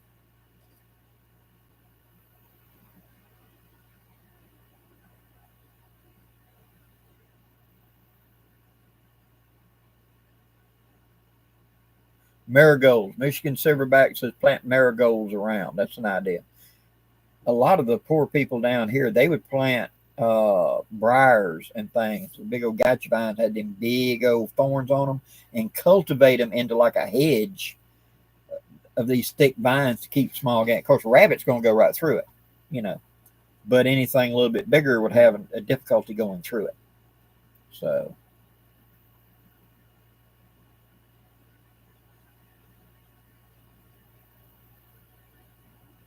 motion trigger sensor on a sprinkler, that'll work. We used to also take a radio, and you can get a motion sensor light. You know, some of them have a plug-in. You'd plug in a radio at high volume, and so when something steps, it'd make noise and spook them off. And you would put it on a tape or whatever, so it wouldn't play the same thing over and over again, so they wouldn't get used to it. That'll work.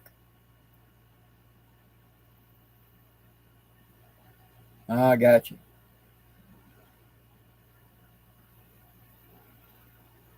Turtle D, yeah, you did.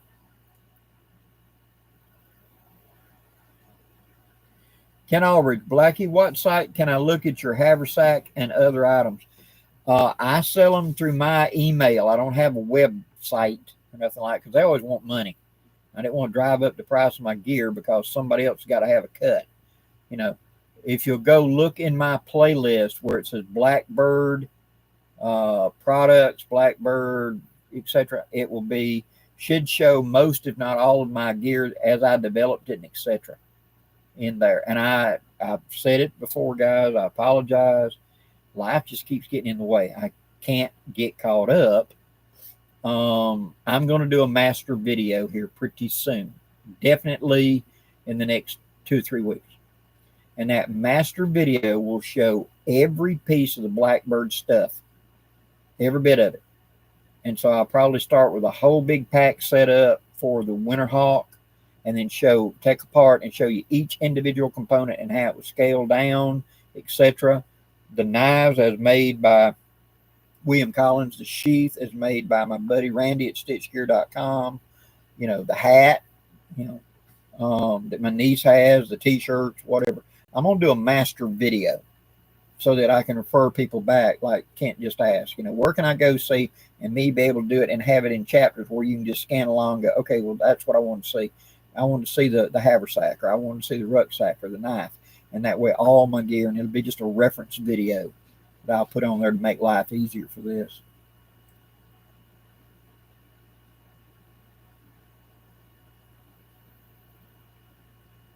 Eric Vader, thank you for watching, and glad you're here.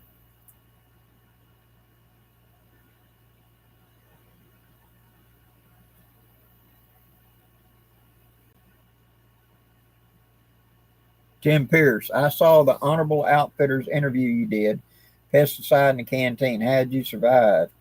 Your garden angle must work overtime. Right, that was old military canteen that had the stuff in it. Uh, Anytime you're getting something old and surplus, especially stuff that was old World War II surplus, that stuff was just dirt cheap at one time and may have been used for something else. So when you're looking around a thrift store, whatever, and There's a Dutch oven sitting there. Look at it really hard. Smell it. Make sure it ain't got some sort of smell. Somebody may have used it to change oil with, because it was junk. It was poor people would recycle. The canteen they've been used, measuring for pesticides on a farm, things like that. You just gotta be really kind of wary on some of it. I've got Boy Scout canteens before, and opened them up and smell them, and they had a smell that did not jihan. I put warm water in it, let it swish, and let it stay a couple of days so I could smell it more clearly and smell it. Is that the smell of chlorine, like somebody's used a water purification tab, or is that something else? When in doubt, don't risk it. It ain't worth it. So, yeah, Tim Pierce, it guardian angel a lot. There's been a lot of things that have happened in my life I shouldn't have made it.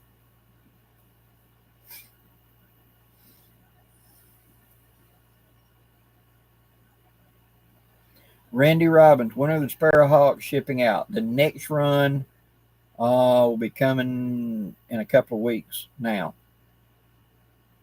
Randy, you're the one that talked about the missing one, right? If you give me a thing, if you're the one that missed yours, I sent you a thing today, I think it was.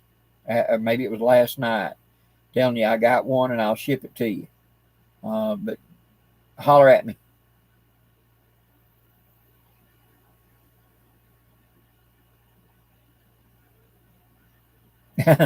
Ain't Osage the original fence headgear for the southern states? Yeah, Osage orange. Hedge, not headgear. Yeah. They were a lot, which horse apple is what they called them down here, but Osage orange. Dance with Empties. Thank you very much.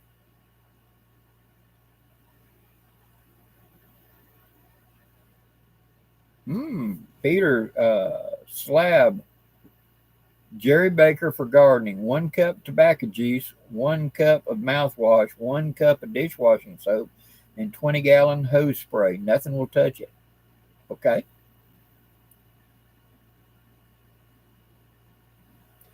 Loving me some outdoors. What's the best tick and mosquito repellent you've used? For me personally, I use that eucalyptus oil stuff. Works good for me. Now, my wife, forget it. That didn't work at all for her. I use Vicks Vapor Rub and heavy tick areas to go around her. Camphor or something like that. That helps a lot. But for me, that's what I use. Now, many people swear by Avon Skin So Soft. I know the Marine Corps allowed them to wear it at Camp Lejeune for training for the sand fleas that eat you up. So, what works good for you?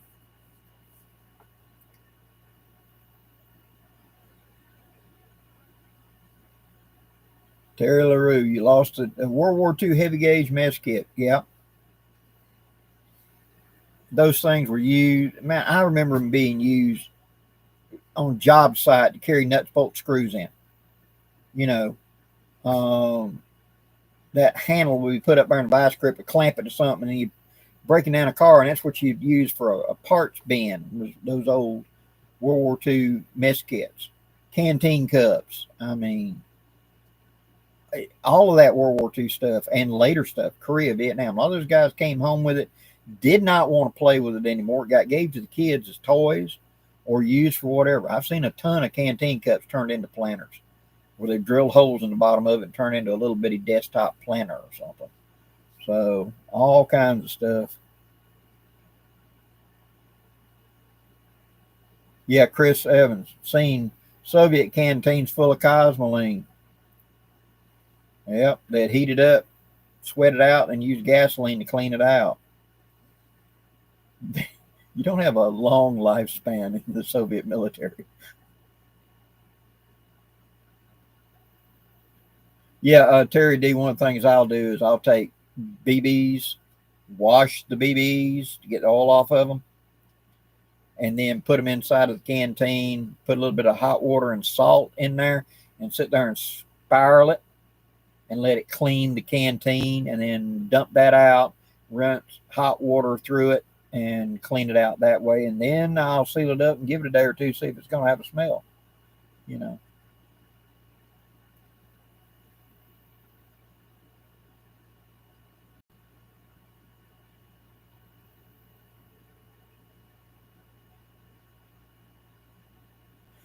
Gray Wolf, if you look online, there are recipes for how to make cosmoline.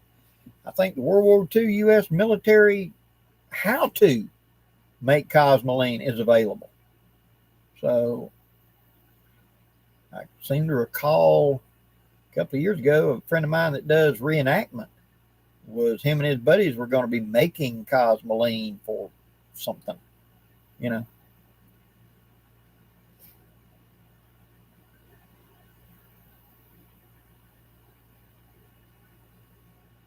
Yeah, Ken Albridge, we used to use dryer sheets when fishing, rub it on your arms and face.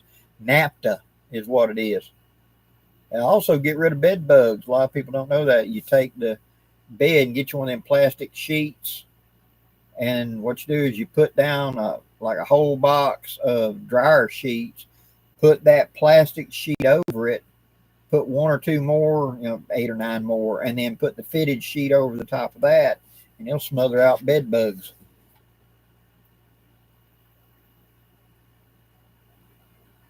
Buckeye 80, good evening. Chris Evans, correct. I've heard of that too, using foam and denture cleaner to clean them out, sterilize them, etc. If it's an all metal canteen, I always put boiling hot water in it, let it sit and kill anything like that. Then I'll scrub it out, and there'll be 2 or 3 rinses and stuff like that before I ever trust it. And one of the things I'll do when I think, okay, that's about good, is I will fill it full of clear water, pour that water into a clear container, make sure the water is absolutely perfectly clear, pour it back in, seal it up, let it sit in there a week. And then I'll open it up and I'll pour it back in that same container and see if it's tainted it, turned it any kind of colors. Is there floaty things in it or whatever? Because that can tell me that something is deteriorating in the metal, or that there's something coating in there that's still in there that I couldn't get out. So,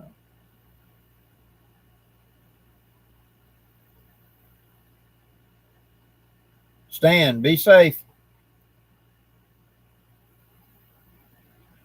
Yeah, NAFTA in the solid form is what mothballs are.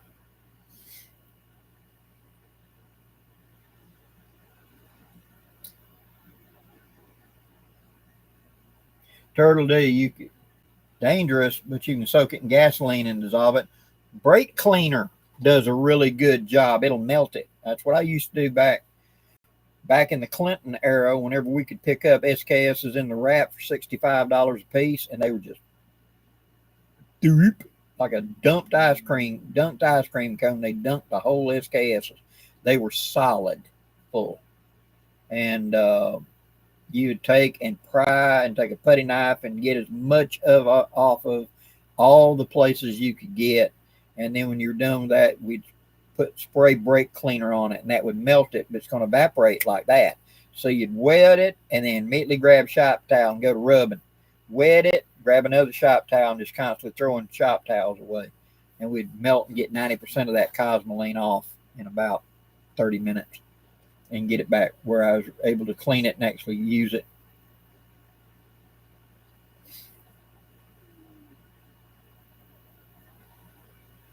Scott Carlson, that's a good idea. Use hydrogen peroxide and water to flush canteens.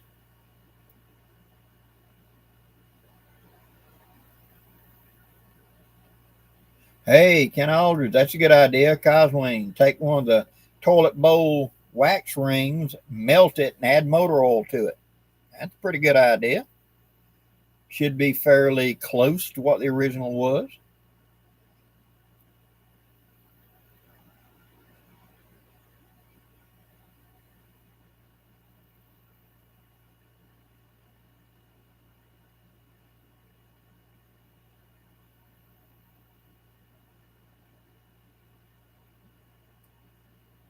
Yeah. Yeah, brake cleaner. Man, those literally you'd walk in and they would just have open crates of the Chinese and Russian SKSs. You could choose which one you wanted. The Russians had pin barrels, and the Chinese did not. They had screwed-in barrels, and they were the paratrooper model. It was the full-size gun. The rare one was the ones that took AK mags. There was some that came in for 6-8 months there that you could get that were about $85 a piece, and it took an AK mag instead of the standard box magazine. And we'd get them and melt all the cosmoline out of them, clean them up, make hunting rifles on them, improve the sights a little bit. Or back in them days, there was a company called Mojo, and you would take out the rear sight leaf. You just flipped it a certain way and hit it with a hammer, and it'd pop right out, pull the spring out, and this new mount locked in and clamped in. You'd put an aim point on it and make a deer rifle out of it, out to about 150 yards. And so I made a ton of those back in the day for friends and family that wanted a semi-automatic deer rifle. So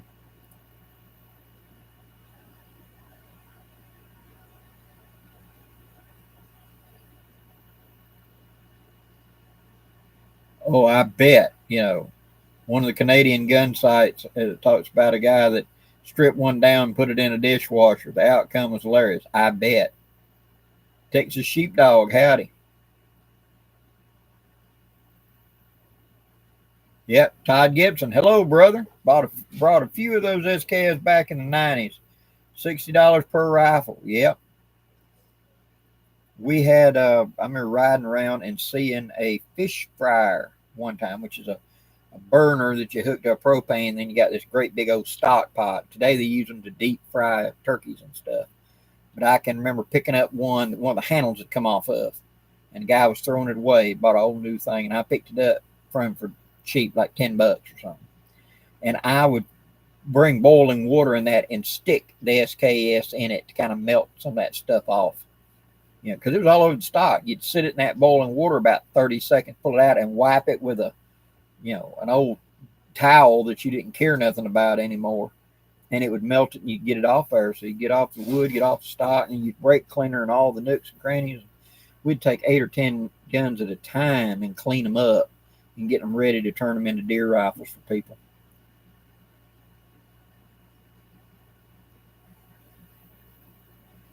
Yeah, Ken Aldridge, you had a Turkish 8mm Mauser. I had several of those, and they made good deer rifles. If its bore was anything.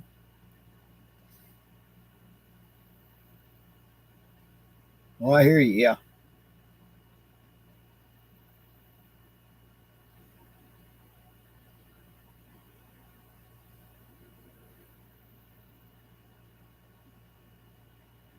Oh yeah, totally. The SKSs and all of those have become. We lived in an awesome time where all this military surplus was available and cheap from World War II, Korea, and Vietnam. That ain't gonna ever happen again. Modern armies do not sell off their gear. When the Afghan war ended, the Desert War for America for the last 18, 19 years ended, did suddenly we see every thrift store full of military surplus gear? Nope. So them days is gone, and we were lucky to be here at the right time. Lamb and Doc, hello to Rainsville.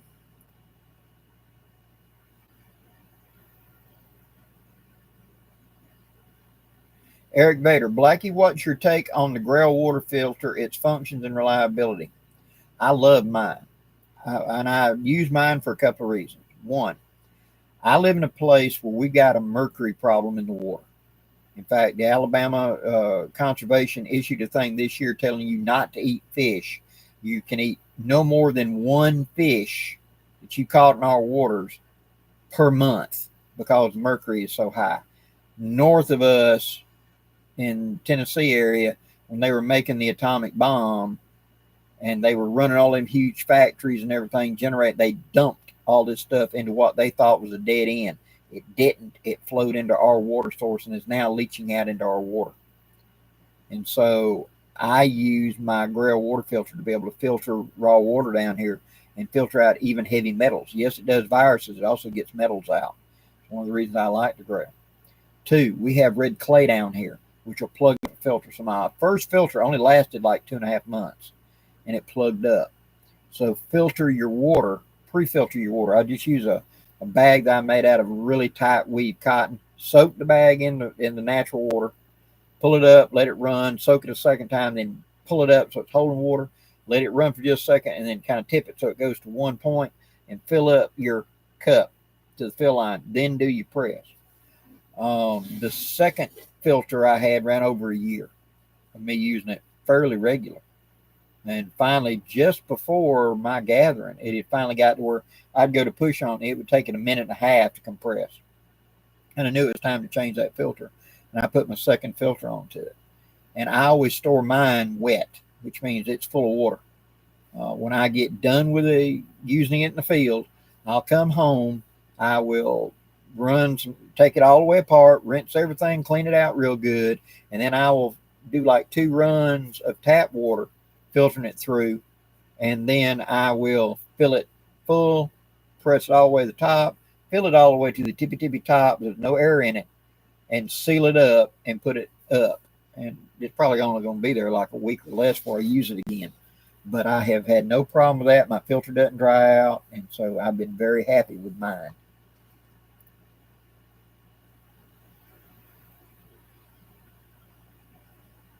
Dances with Empties. The SKSs might be the most popular rifle of the Great White North, albeit not always as cheap as they used to be. Right after the Soviet Union collapsed in the early 1990s, there was a writer called Colonel, I want to say it was Boddington, who was a retired Marine that was writing for one of the magazines. I think it was Guns and Ammo. And he had always wanted to go to Russia and hunt a Russian grizzly. And so he got a expedition to go over and go hunt.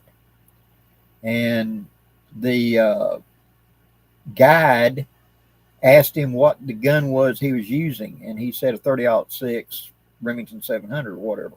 And the guy didn't know what the cartridge was. Let me see the cartridge. So he handed him the cartridge, and he looked at it and said, "Oh, Springfield." In Russia, they're called Springfields.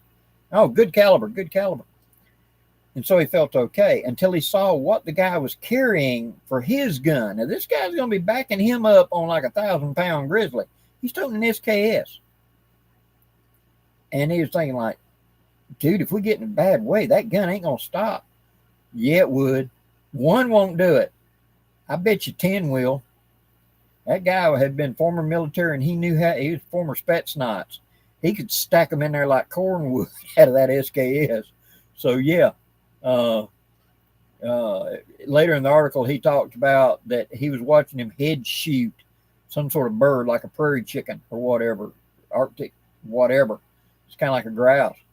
And he spotted a couple and said, "You want some for dinner?" He said, "Yeah." He brought the SKS, went pow, pow, and 2 headshots. You know, so I felt a little bit better about the SKS in this guy's hand. So 1 won't do it. I bet you 10 will. Ken Albert, Blackie, what do you think about the Berkeley type water filters for home use? They are a very good idea if you're doing long term. They're a good idea, but being redneck, take a 5-gallon bucket, and you take a second 5-gallon bucket, and in the top 5-gallon bucket, you cut a hole, and what you do is go get you a Brita water filter, okay? You take it down and you go to the PVC pipe section, and you find one of the connectors, and it will slide into a connector perfectly. It's supposed to be like going from, I don't remember the exact numbers, guys, so you're just going to have to fit it. It's like a 2.5 to a 2.5. And what it is, you look through the connector, and there's a ring inside the connector. You drop that water filter in, and it'll stop just like it was meant to do it. So you take that and you mount that in the bottom of the 5-gallon bucket with holes underneath for that to go through. You caulk it all up, and then over the top, you put a cap up there with holes in it to let water in. That way it holds that filter in tight, and the water can't go around it. You put you a silicone seal or a caulk seal all the way around that Brita filter. You pour water into the top bucket, it goes through that filter into the bottom bucket. I know people that use that in a hunting camp area. They're filtering rainwater that way, and it does a good job at cleaning up the water.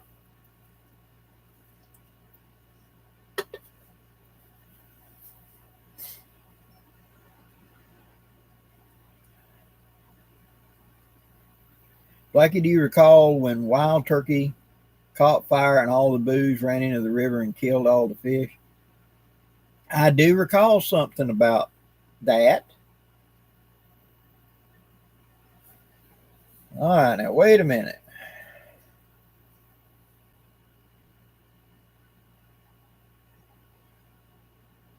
That was in Tennessee, Kentucky, West Virginia, something like that. Years and years and years ago, it was a controlled burn was going on. Wild turkey got into it and somehow caught fire, went running into a plant, caused a explosion or something, and a whole bunch of whiskey barrels or whatever got busted. A rack or something fell over, busted, and it ran down the slough and went into whatever creek, was killing fish. Maybe it was in the North Carolinas. That was what, 80s, something like that. I think I remember something like that. Remember the nightly news talking about a chain of events. You're not going to believe this. And them talking about it. Is that what you're referring to, Terry?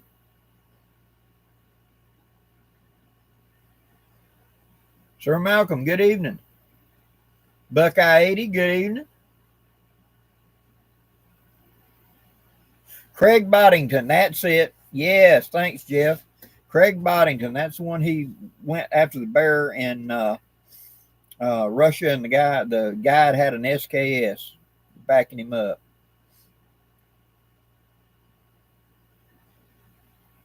Dances was empty. There are stories of polar bears being shot dead by locals up north. Seen it personally. I agree. Well, the world record for a lot of years, grizzly, was killed by a 9-year-old girl with a .22 rifle. She shot him straight through the ear and turned him off like that. You know, when they squared out his hide, it was like 13 feet across. Huge. It was the world record grizzly. Her and her brother were going fishing, and she saw the bear coming out of the woods, and her and her brother hid beside the road, and the old silverback, an old ancient grizzly, come waddling up, and he stopped and went to sniff in the air, and she pulled the trigger, and the bullet went straight down the ear canal and hit his brainstem and killed him right where he stopped. The headline in Alaska was, "She pulled the trigger, God guided the bullet." So, yes, it can be done. Never disrespect an old guy. That's the only gun he's got, and he's feeding the family. I have seen big animals drop with 22s. I have seen awkward guns that I wouldn't. I've seen Luger pistols kill cows before. World War II bringbacks. I've seen a 22 little bitty pistol used to drop cows before. You know where to put it and you're accurate enough? Yeah. Wouldn't be my first choice, but them guys are poor. This is what they got. Ken Aldridge, you're welcome. Texas Shepherd. It might have been Jack Daniels, but I remember it was a controlled burn. Apparently wild turkey caught fire and ended up running into some big distillery or something up there somewhere in the mountains, and causing a fire and explosion, and bunches of liquor ended up running down the slough into the dang creek down there. I remember something of a story, but God, when was that? I don't know. Years and years ago.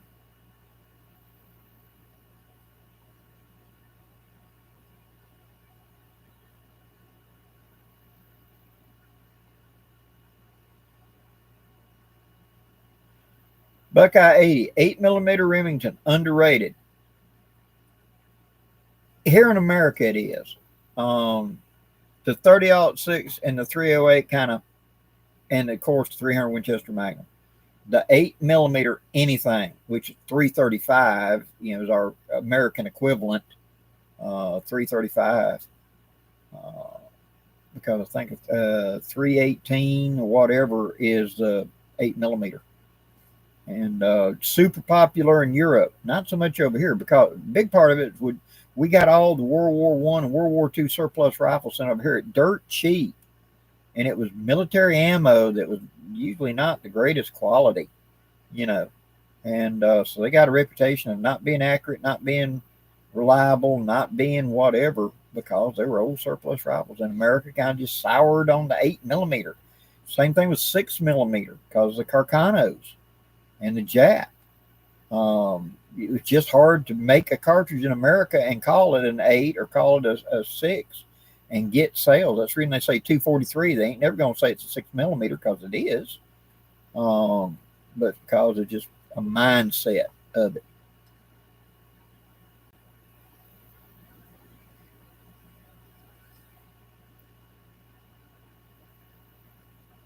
There we go, Stephen. Anderson County, Kentucky, May 2000. A raging fire ripped through Wild Turkey Distillery in Lynchburg, Kentucky. Burning bourbon filled the air and contaminated the water. Okay.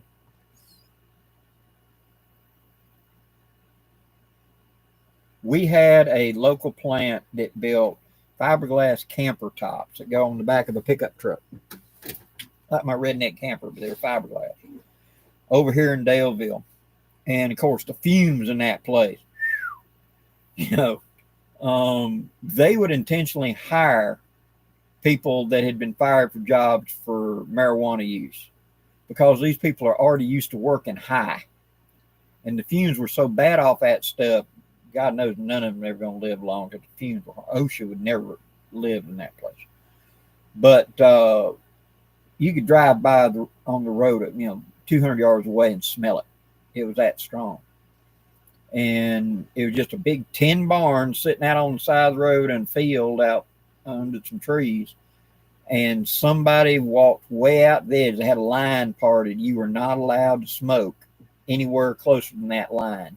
And the guy had gone out there and smoked a cigarette, and he thumped the cigarette away, and it landed on the road, and the wind blew it, and it rolled past the line, and the building blew up. It was just a flash. Whoosh, blew all the walls off of it and everything else. A bunch of people got hurt. Nobody killed. Nobody horribly burned. A little singed. But stupid things like that can happen.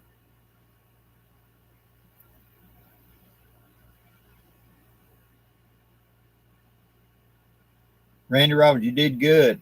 Pick that stuff up when it's cheap. Yep, Bourbon County, Virginia.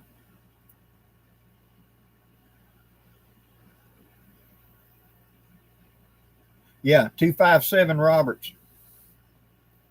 257 Roberts and 7mm 7mm Mauser are the same basic cartridges side by side, almost interchangeable.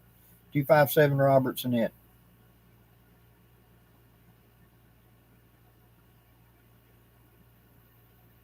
Dakota of the Woods, you look like a camper top. Cool.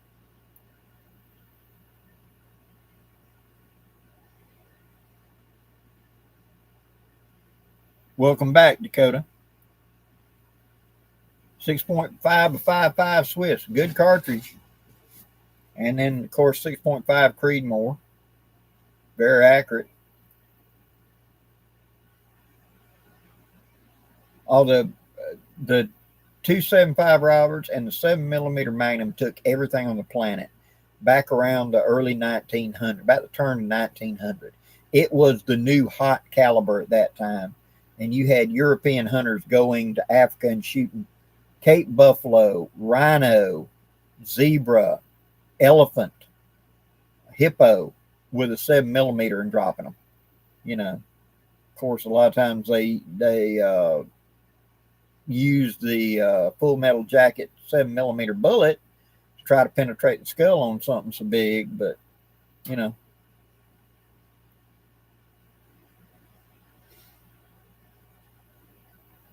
yeah, very well correct. He was taking it and necking it down just to grunt to fit a smaller bullet. That's like you take a 30-06 and you neck it down, you got a 270. When Townsend Willeen had gone to Europe and he'd found this bullet back in the 20s, I think it was. And he loved the bullet. He hated the cartridge and he hated the rifle it was in. But the bullet is one of the first controlled expansion type bullets. And so he brought back a barrel of them bullets. And he went to Springfield Armory and said, can you rechamber an 03 Springfield in this? And so they nicked it out and they created a 270 caliber barrel, 27 caliber, and nicked down 30-06 brass and made a 270. And so that was the birth of the 270. Of course, that got refined a little bit, but there was a lot of that stuff that started out of the military round, and hunters figured out a better way to fly it, you know.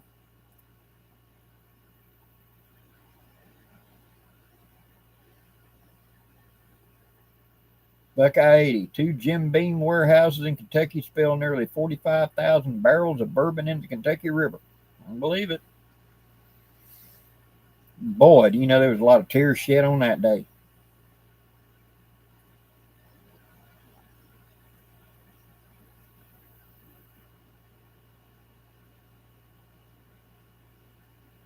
Okay, I was wrong. 275 Rigby is the civilian 7mm. 257 is knocked down a whole caliber. You're correct. I stand corrected. I knew the 7mm was in there somewhere. Either it was the parent cartridge they necked down, or etc. I knew that at one time there was a probably a conversion going from 257 Roberts to 7, or vice versa. So.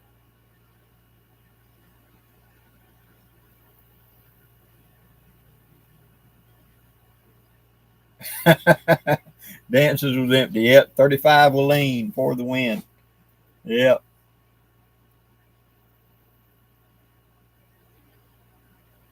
Oh, I have seen some truly heated arguments amongst family and close friends over what caliber is better. It comes down to your personal preference, and it's a personal choice. 99.9 times out of it. I love my 30-06. I'll take anything on the continent with a 30-06, but I got experience with it. You know, you give me an 03A3 Springfield and you let me hand load, name it. I'll take it. You know. But then again, I shot 45-70. I shot 338 Lapua. If it kicked, I'd pull the trigger on it. You know. Yeah. But I played with all the calibers back in the 243s.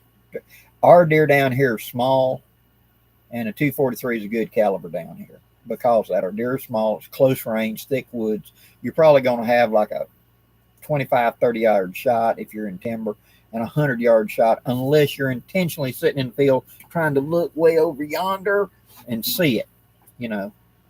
But me and my 30-06 would take care of anything I could see. So.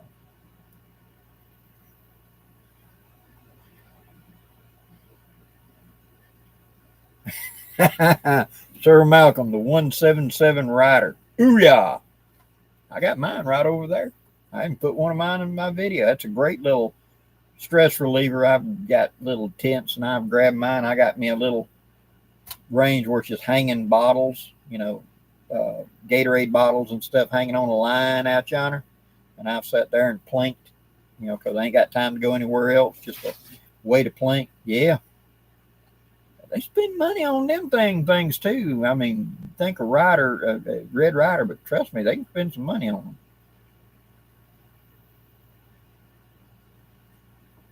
6.5 Grendel, okay.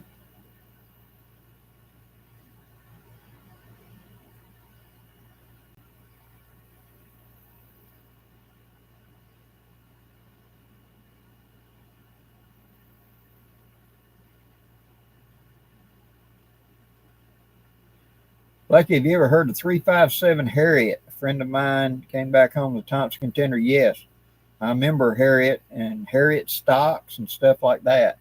It was a hot load 357 pistol, and yeah, 357 Harriet. The problem with any of those in the 357 was, and they found that out when they went to what the 357 Harriet and the 357 Maximum were kind of parallel with each other, was the bullets were not designed for that kind of velocity, and they would actually break apart in flight. I can testify to that with a super hot loaded Desert Eagle in 357. That at 15 yards, it was a buckshot pattern where the bullet was breaking up in flight. I will not tell you what that load was. It's irrelevant. But the bullets were not designed for that kind of power and would actually just come apart. And so the Harriet was taking a commonly available case and putting 357 on it to try to get something that worked better, because the 357 maximum was burning up barrels way too much, and it just destroyed guns.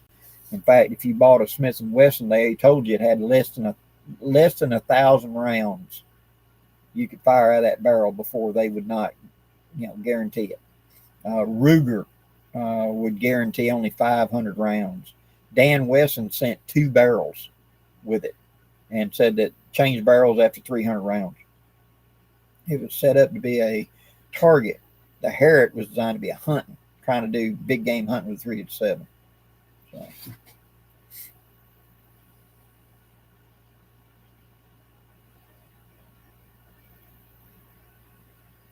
John Loudermilk, what do you mean by a neck down case? Okay. A neck down case means I start out, and this case is this size. You see how this comes to a smaller diameter, that this diameter is smaller than this? Imagine that this wasn't here and this was just a straight wall. So you say like that, right? If I get my hand to work, there we go. If it was this size and went all the way up and was a 12, and I wanted to neck it down to a 10, that's what you do. A bottleneck case is shaped like that. Bottleneck ammunition has certain advantages. When it fires, it wants to seal to the chamber and doesn't leak gas past it as well. That's the reason 4440 and such calibers like that were bottleneck. They were in rifles. Straight wall, 44 Magnum, 357, 45 Colt, things like that, 4570 were straight wall. And when they fired, they could get a little bit of gas bleeding back around on the inside of the chamber. And so you could neck down to take a big capacity case and put a smaller bullet on it, like a 30-06 neck down is a 270. That's the reason you can take a 270, put it in a 30-06 in a chamber. Same brass, except a smaller hole, and it will fit in the same exact hole. Never mix them up. If you pull the trigger on a 270 inside of a 30-06, the bullet's just going to rattle down the barrel. Probably won't give you trouble. If you try to chamber a 30-06 into a 270, it should jam up and make you realize, wait a minute, it's not closing, and you catch it. The danger is a 308 in a 270, because the 308 is actually physically shorter and will physically sit inside the opening for a 270. And if you pull that trigger, that's a too big a bullet trying to go down too tight a bore with a lot of pressure. You can bust a barrel, bulge a barrel, do all kinds of stuff. Never mix up ammo. Always keep them separate.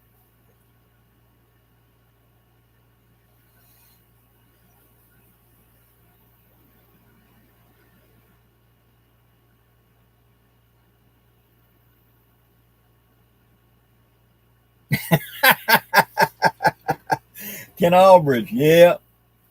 3 guys drive by on lawnmowers, all carrying 24-can suitcases. Hoorah. And they say there ain't any rednecks in New York. I'll be dang. Well, guys, that's 2 hours. We made it all the way to 2 hours tonight. We're going to call it quits right there. Guys, I really enjoyed tonight, and thank y'all so much. Again, for those that may not have been here earlier, my niece does have some of the hats in again. So if you missed out on the first run, go look down in my description box down here, and there'll be where to go to her at Tinkering Around Tinkering Crafts, Kentucky. And that's her Etsy store. And if you're wanting to get on the list for the Red Hawks, for the decision on the Red Hawks, go to the downndirtywoodscraft at gmail.com. Say, put me on the list for the Red Hawks. And whenever I get a price, I'll let you know. If you want to sign up for the Silver Wolf class in October, again, go to the Down and Dirty Woodscraft email and say, want to sign up for that, and I'll send you the information. Guys, thank you very much. Y'all have a great night, and I hope to see you soon. I'll be back on next Thursday night. Till then, be safe, guys.